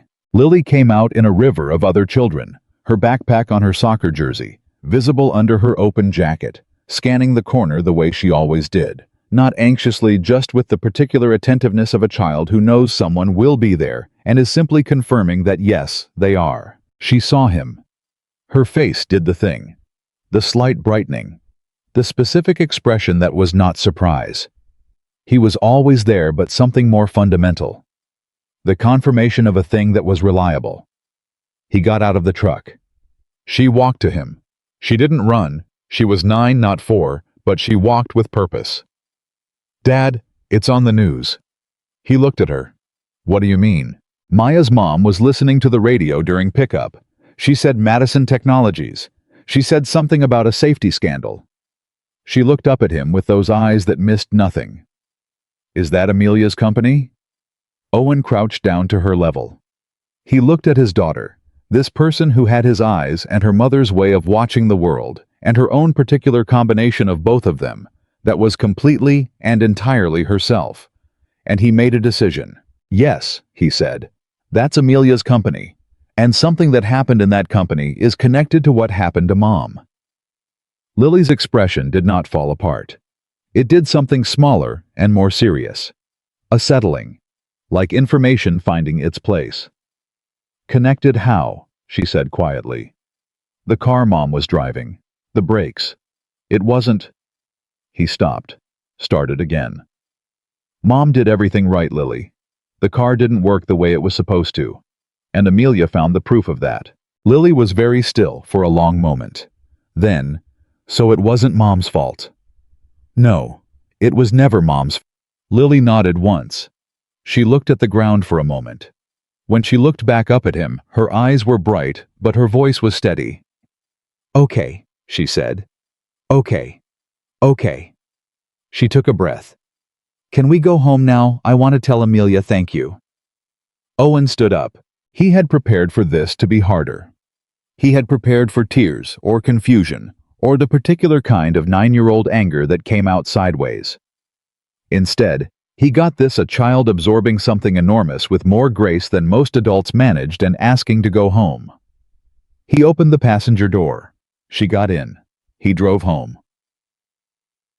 Amelia was at the kitchen table when they came in. She had the prepaid phone in her hand, and she was on a call. The voice on the other end was Patricia's, fast and compressed. She held up one finger to Owen and Lily one moment. Lily went to the refrigerator, got out the orange juice, and sat at the table across from Amelia, with the patience of someone who had already decided what she was going to say, and was prepared to wait to say it. Amelia finished the call. Set the phone down. Lily looked at her. My dad told me. About the car. About my mom. Amelia went very still. Thank you, Lily said, for finding it. And there it was. Whatever Amelia had been holding together for the past 3 days, whatever infrastructure of control and precision and forward motion had been keeping everything functional. It shifted.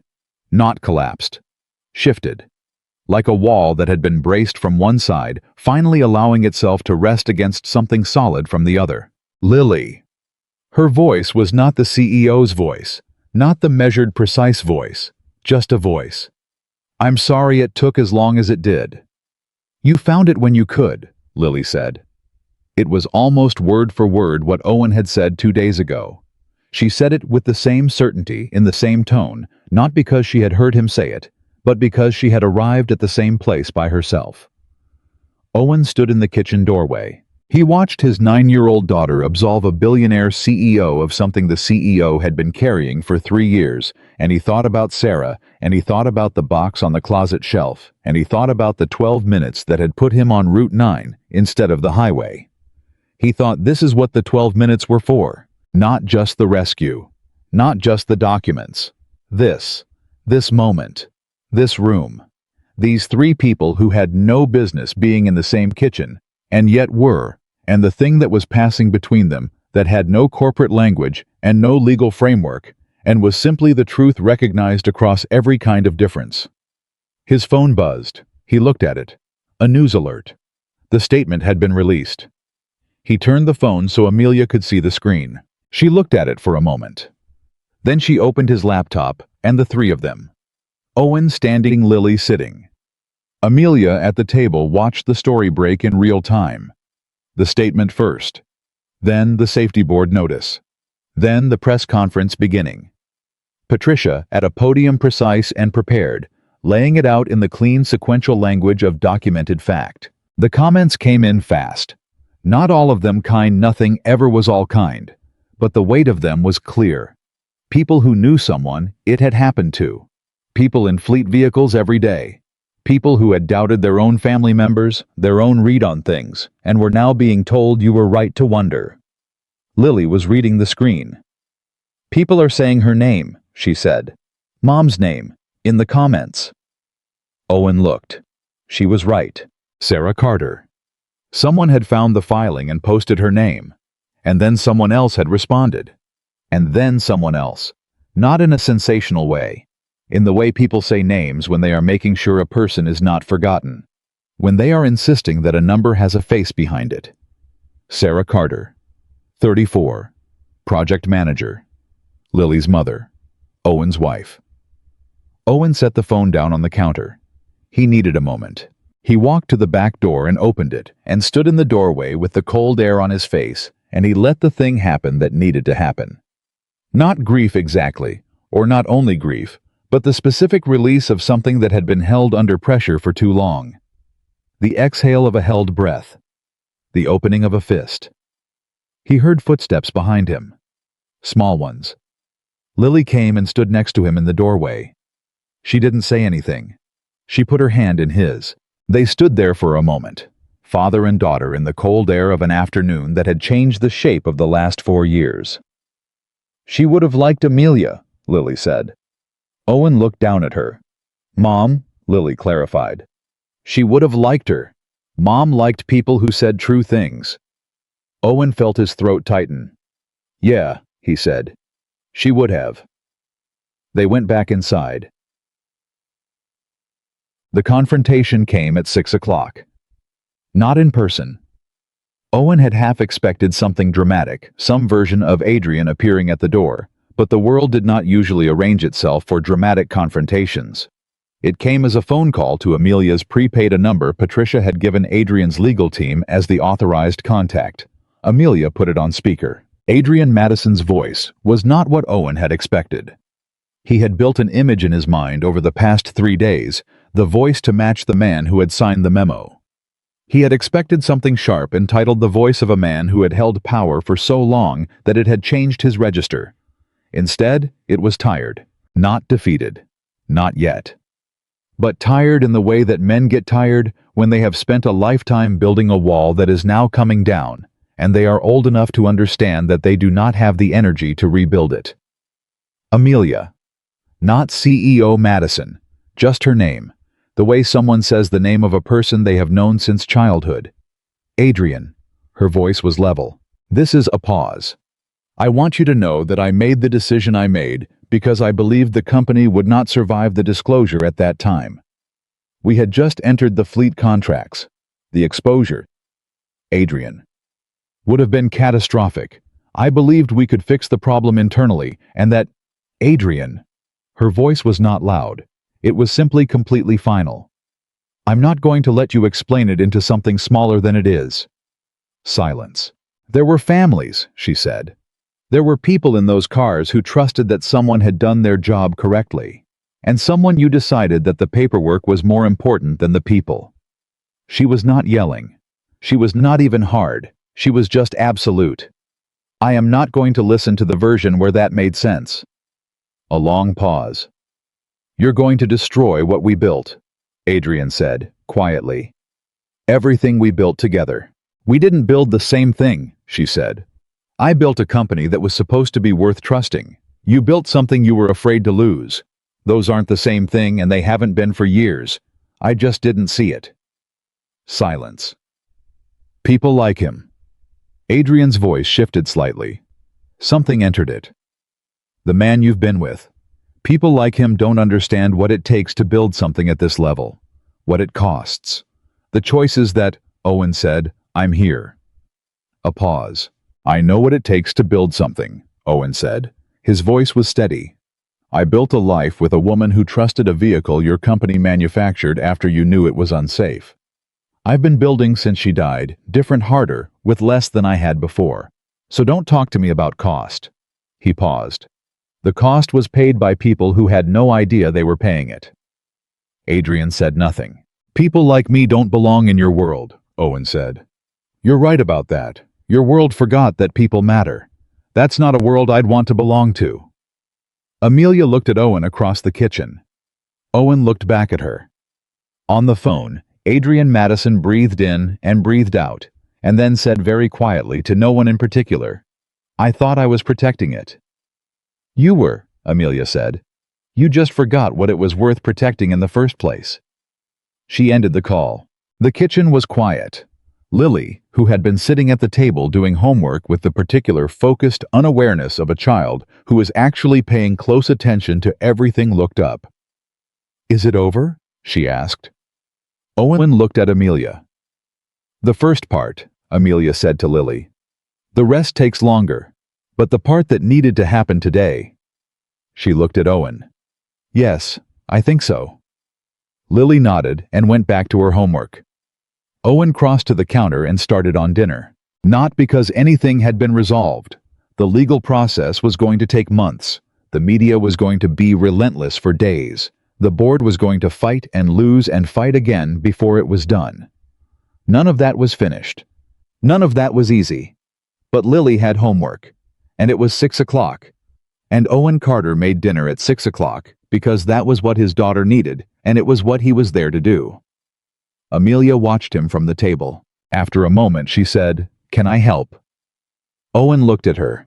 She had never cooked anything in his kitchen. She had barely been in his kitchen except to sit at the table with coffee and phones and documents and the whole complicated weight of the past 3 days. You know how to cook? He asked. Not especially. Then yes, he said. You can help. Pull up a stool. She pulled up a stool. He showed her how he made the sauce. She paid attention, the way she paid attention to everything thoroughly, without pretending to know things she didn't. She asked questions that were specific and practical and not embarrassed. Lily looked up from her homework at some point and took in the scene: her father at the stove, Amelia on the stool next to him, the two of them moving around each other in the small space of the kitchen, with the careful negotiation of people who were learning each other's rhythms, and she made the small expression that was her version of satisfaction. The one she made when things were the way they should be. She went back to her homework. Outside, the news cycle was turning. Inside, the sauce was simmering. Sarah Carter's name was in the filing. It was on record. It was real and documented and permanent, which was the only version of justice Owen had ever wanted.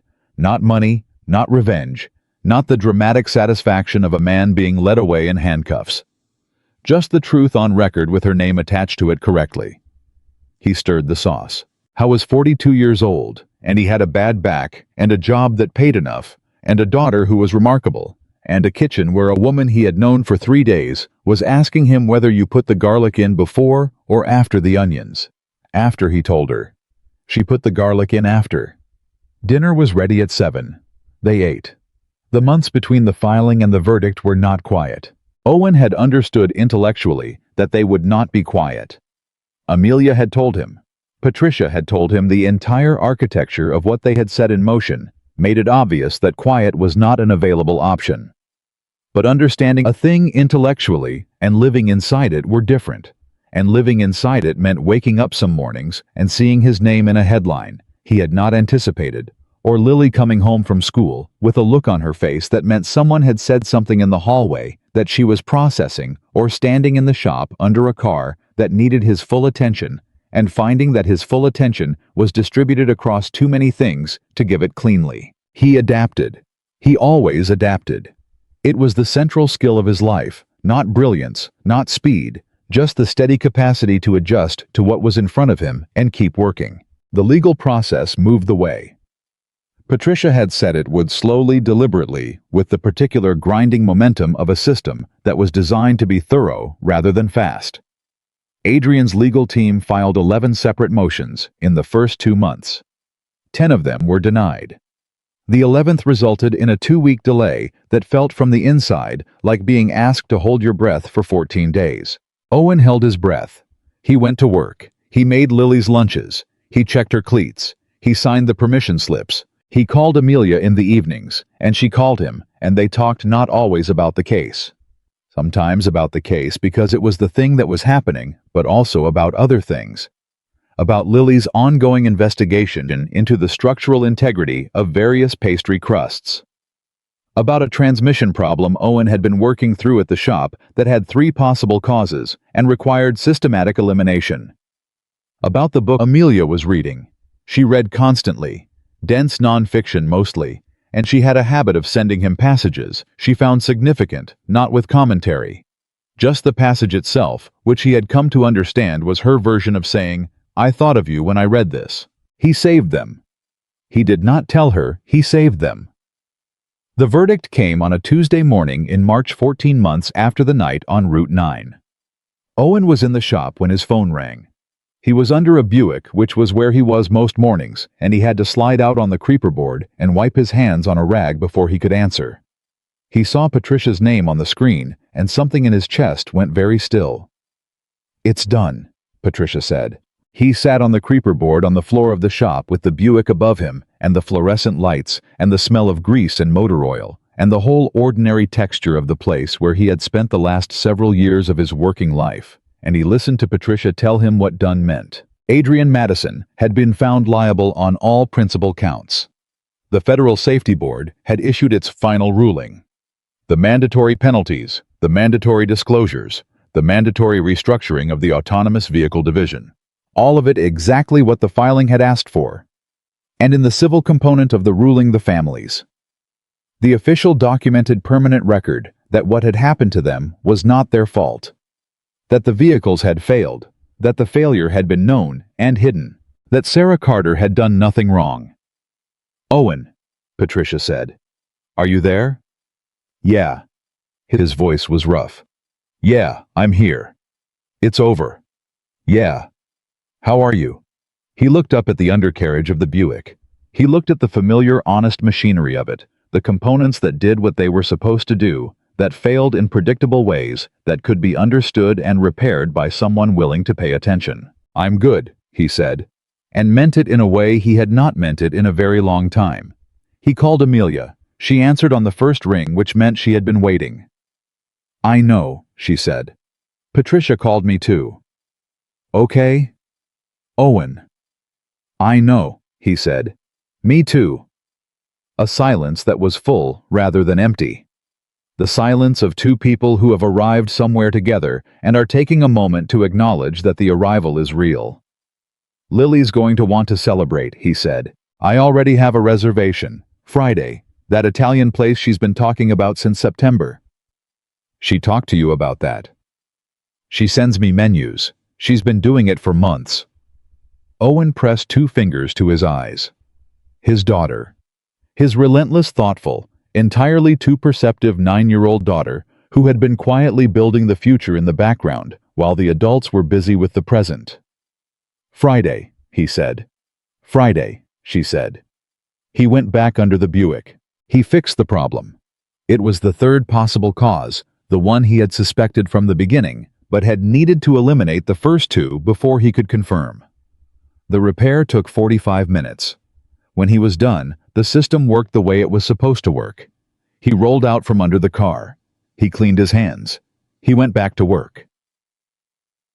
Friday arrived, the way good things arrived, when you had learned not to demand too much of them quietly without drama, with the particular warmth of something real rather than something performed. The Italian restaurant was on the kind of street that had been the same street for 30 years, the kind of place that did not need to announce itself because the people who knew about it had been coming for decades and telling their children and their children's children. Red checkered tablecloths, candles in wine bottles, a menu that had not changed significantly since the Carter administration.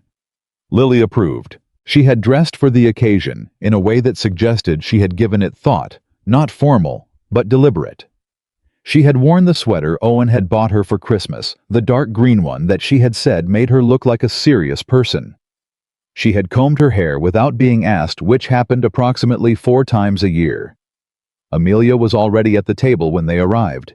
She stood when she saw them. She was in a dress that was simple and dark, and she had done something different with her hair, and she looked.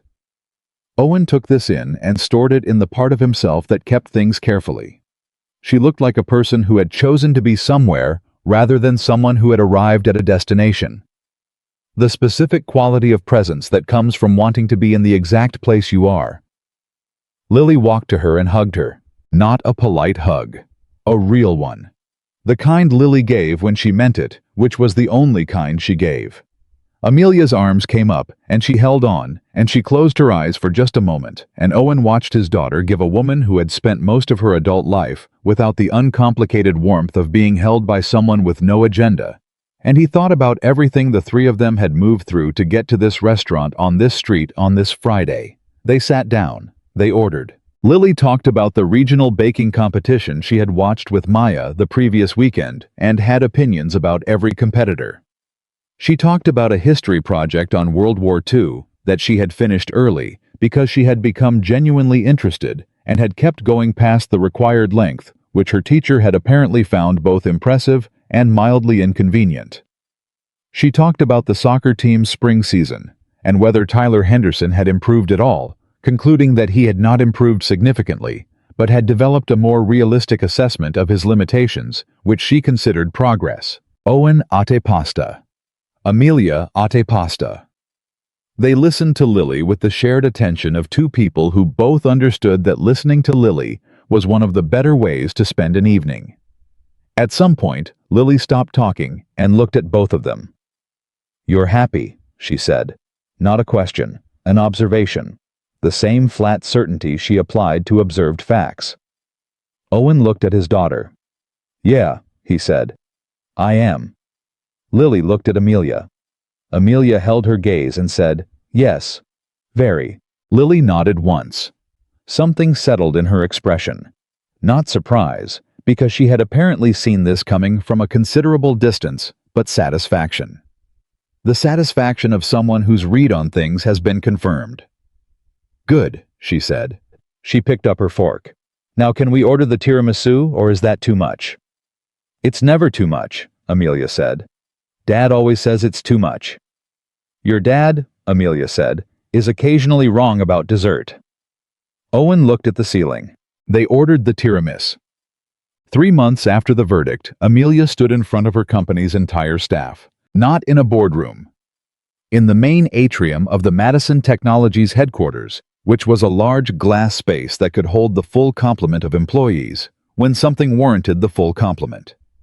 She had done this twice before in her tenure, once for a major acquisition and once after a significant product launch. Both times, she had stood at the podium with prepared remarks and delivered them with the precise measured authority of someone who had practiced this specific performance. This time, she had no prepared remarks. She had notes, not a script. Owen was in the back of the atrium. Not because he had been invited to stand in the back. He had been offered a seat near the front, which he had declined in favor of standing against the rear wall, where he could see the whole room. He was good at understanding things from the full picture rather than the close-up. He watched Amelia walk to the podium. She looked out at the room. 1,000 people roughly. The people who had kept working through the scandal, through the investigations, through the months of uncertainty and news cycles and regulatory hearings. Who had come to work every day in a building with a name that had been in the news for the wrong reasons, and had kept doing their jobs because they believed or had chosen to believe that the company was more than what had happened to it. She did not start with an agenda or a strategic overview. She said, "I owe you the truth."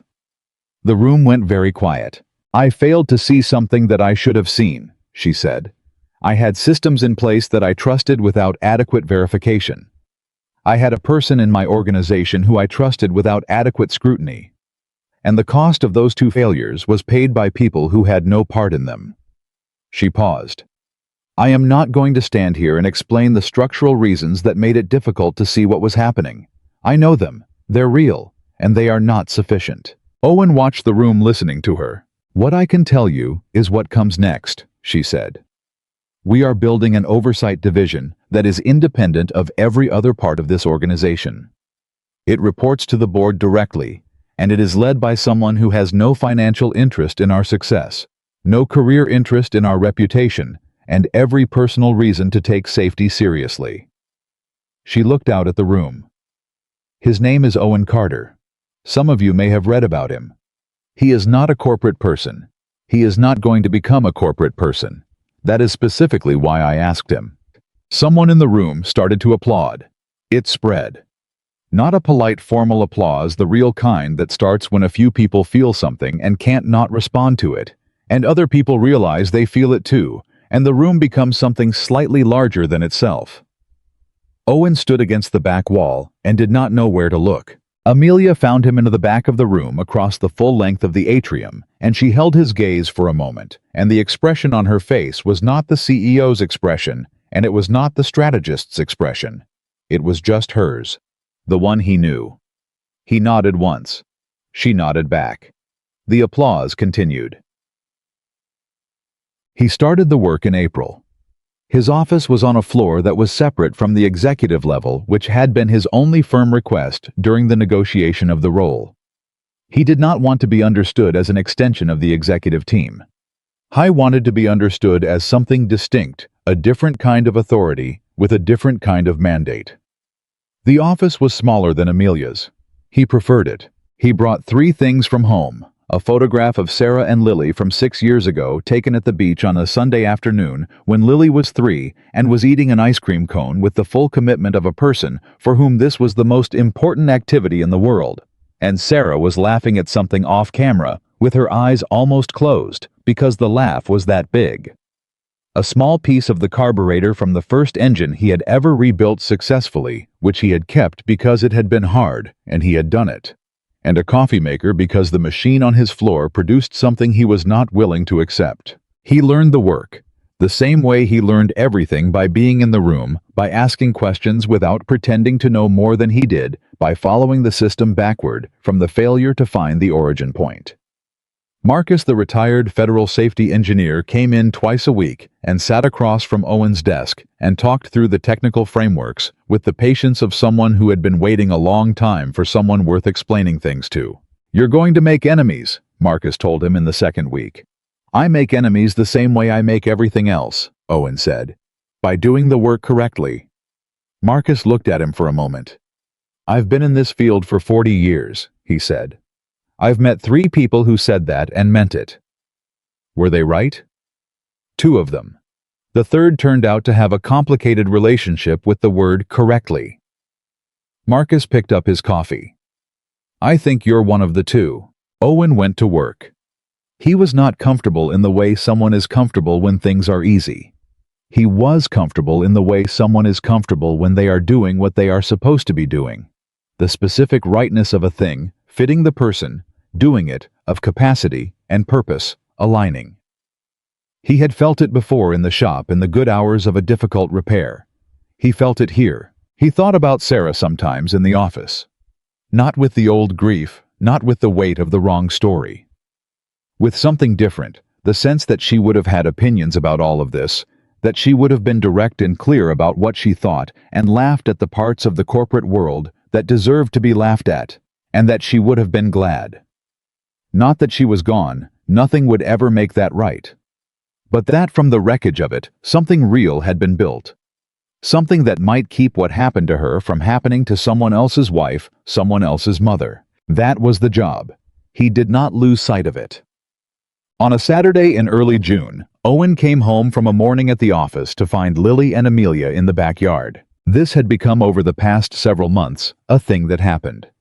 Amelia did not live in Owen's house. She had her apartment, her life, the full architecture of who she was outside of the story that had brought them together. But she was there often enough that her presence was woven into the ordinary fabric of the house.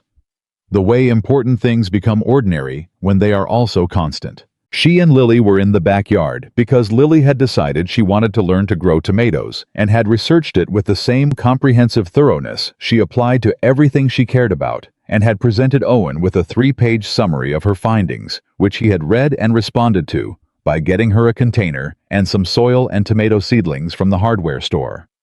The tomatoes had become Amelia's project too, because Lily had recruited her with a voice memo. Owen stood at the back door and watched them. Lily was explaining something about the soil drainage. She talked the way she had always talked, with the confidence of someone who had done the research and trusted it, and Amelia was crouched beside the container. Her hands actually in the dirt, which was not something Owen had ever imagined he would see, and which seemed entirely right. Amelia looked up and saw him at the door. "You're back early," she said. "Finished what I needed to finish." He came outside. "How are the tomatoes?" "The drainage is insufficient," Lily said. "We're adding perlite." "We're adding perlite," Amelia confirmed. Her hands were muddy.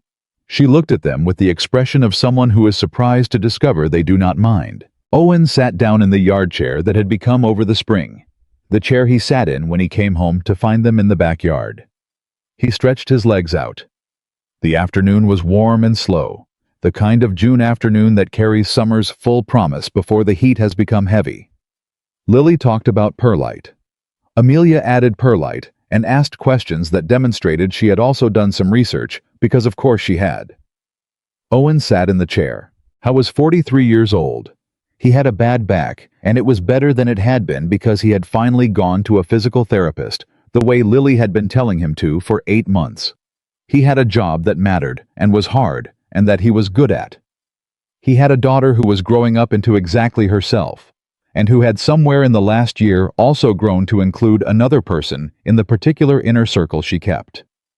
He had the photograph on his office desk of Sarah, laughing at something he would never know, and he carried that with him, and it did not feel like a wound anymore. It felt like what it was, evidence that something real had been there, that it mattered, that it still did. He looked at the two of them in the backyard. He thought about the nurse in the hospital room, the easy confidence with which she had said it, "Your husband is incredible." The way she had delivered it like a compliment and a fact, the certainty of someone who had seen enough of the real thing to recognize it. He had not been Amelia's husband. He had been a stranger she had asked to stay, and he had stayed. Through the hospital and the house and the documents and the filing and the verdict and the months of work and the Friday dinners and the voice memos about pastry and the muddy hands in the backyard and everything the future had not yet shown them. He had stayed because it was who he was. And she had held on because it was who she was. Amelia looked up from the tomato container. There was a streak of dirt on her forearm that she had not noticed. She looked at Owen in the chair. Something passed between them that did not need language. The acknowledging look of two people who have come a long way together and know it. "Owen," she said quietly, under Lily's ongoing explanation of drainage. "Yeah. I have something to ask you." He straightened slightly in the chair. She was looking at him with the full, unguarded directness. She had the look with no architecture in it, no management, no CEO's measured presentation. Just her. "I've been thinking about it for a while," she said. "I've been trying to find the right time, and I've realized there isn't a right time, there's just the time you decide." He waited. "I want to know if you would consider—" She paused. "Not yet, not right now. I'm not asking for right now. But if you would consider." Us. The actual version. Not the hospital version. Not the 48-hour version. Not the ongoing situation that we both know is what it is, but haven't quite... Amelia. She stopped. I've been waiting for you to finish that sentence, he said, since October. She looked at him. October, she said. You started it twice at dinner and stopped yourself both times. Once when Lily went to the bathroom, and once when she was telling that story about Tyler Henderson that went on long enough that you had time to start and redirect. Her expression shifted into that specific look, the recalibrating one, the one that meant she had just discovered he had been paying closer attention than she had known. I notice things, he said. You told me that once. I told you I just notice what matters. She looked at him for a long moment. Lily had stopped talking about perlite and was watching both of them with the transparent attentiveness of someone who is pretending not to pay attention and is not particularly convincing at it. So, Amelia said carefully, you've been waiting. For you to be ready, he said. Yes. And are you? Yes, he said. I have been for a while. Amelia sat back on her heels in the dirt. She looked at him with an expression he had no word for except right. The expression of something arriving at the place it was supposed to be, recognizing the place, settling into it. Okay, she said. Okay, he said. Lily made a small sound that was clearly the sound of someone successfully not saying I told you so, which Owen clocked and decided to address at a later date. Amelia looked down at her muddy hands. Then she laughed, not the careful, controlled professional version. The real one. The one he had heard a handful of times over the past year, and that was completely different from every other version. Unguarded, full. The laugh of someone who has been reminded that the world contains things that are genuinely good. She stood up from the dirt. She crossed the backyard. She stopped in front of his chair. She was taller than he was standing. He looked up at her. She looked down at him. And then she leaned down and she kissed him right there in the backyard on a Saturday afternoon in June, with the tomatoes behind her and his daughter, making another small sound that was the sound of 9-year-old vindication. And it was not a dramatic kiss, or a movie kiss, or the culmination of anything cinematic. It was simply true. When she pulled back, she looked at him. Not yet, she had said almost 2 years ago in a hospital hallway, when a nurse asked if she should call him her amazing husband. Not yet, but I hope one day I can. This was the day. Lily said finally. Owen looked at his daughter. You're grounded, he said. You're not going to ground me, Lily said. You're too happy. He was. He was too happy. He looked at Amelia, who was still standing in front of him with the dirt on her hands and the real version of her smile, which he had been given the considerable gift of watching become less rare over the past 2 years. He looked at his daughter, who was watching them with the satisfaction of someone who had been running the long game and had seen it arrive at the place she intended. He looked at his backyard, ordinary and warm, with the tomatoes that needed perlite, and the chair that had become his chair, and the particular quality of a Saturday afternoon that had nowhere to be except exactly where it was. He thought about Route 9 in the rain. He thought about 12 minutes. He thought about a burning car and a hand on a door, and the choice that had not felt like a choice at all. Just movement. Just the next thing. Just who he was when the moment required him to be it. He had driven into fire, and on the other side of it was this, a woman who told the truth and kept her word, a daughter growing into someone remarkable, a job that mattered, a life rebuilt from something broken into something stronger than what it had been before. He had not planned any of it. He had only done what he had always done, shown up, stayed, and done the work in front of him. And that, not the rescue, not the verdict, not the moment in the backyard that Lily would tell the story of for years, that was the thing that had made all of it possible. Owen Carter had shown up. He had stayed. And everything worth having had followed from those 2 simple, irreducible facts.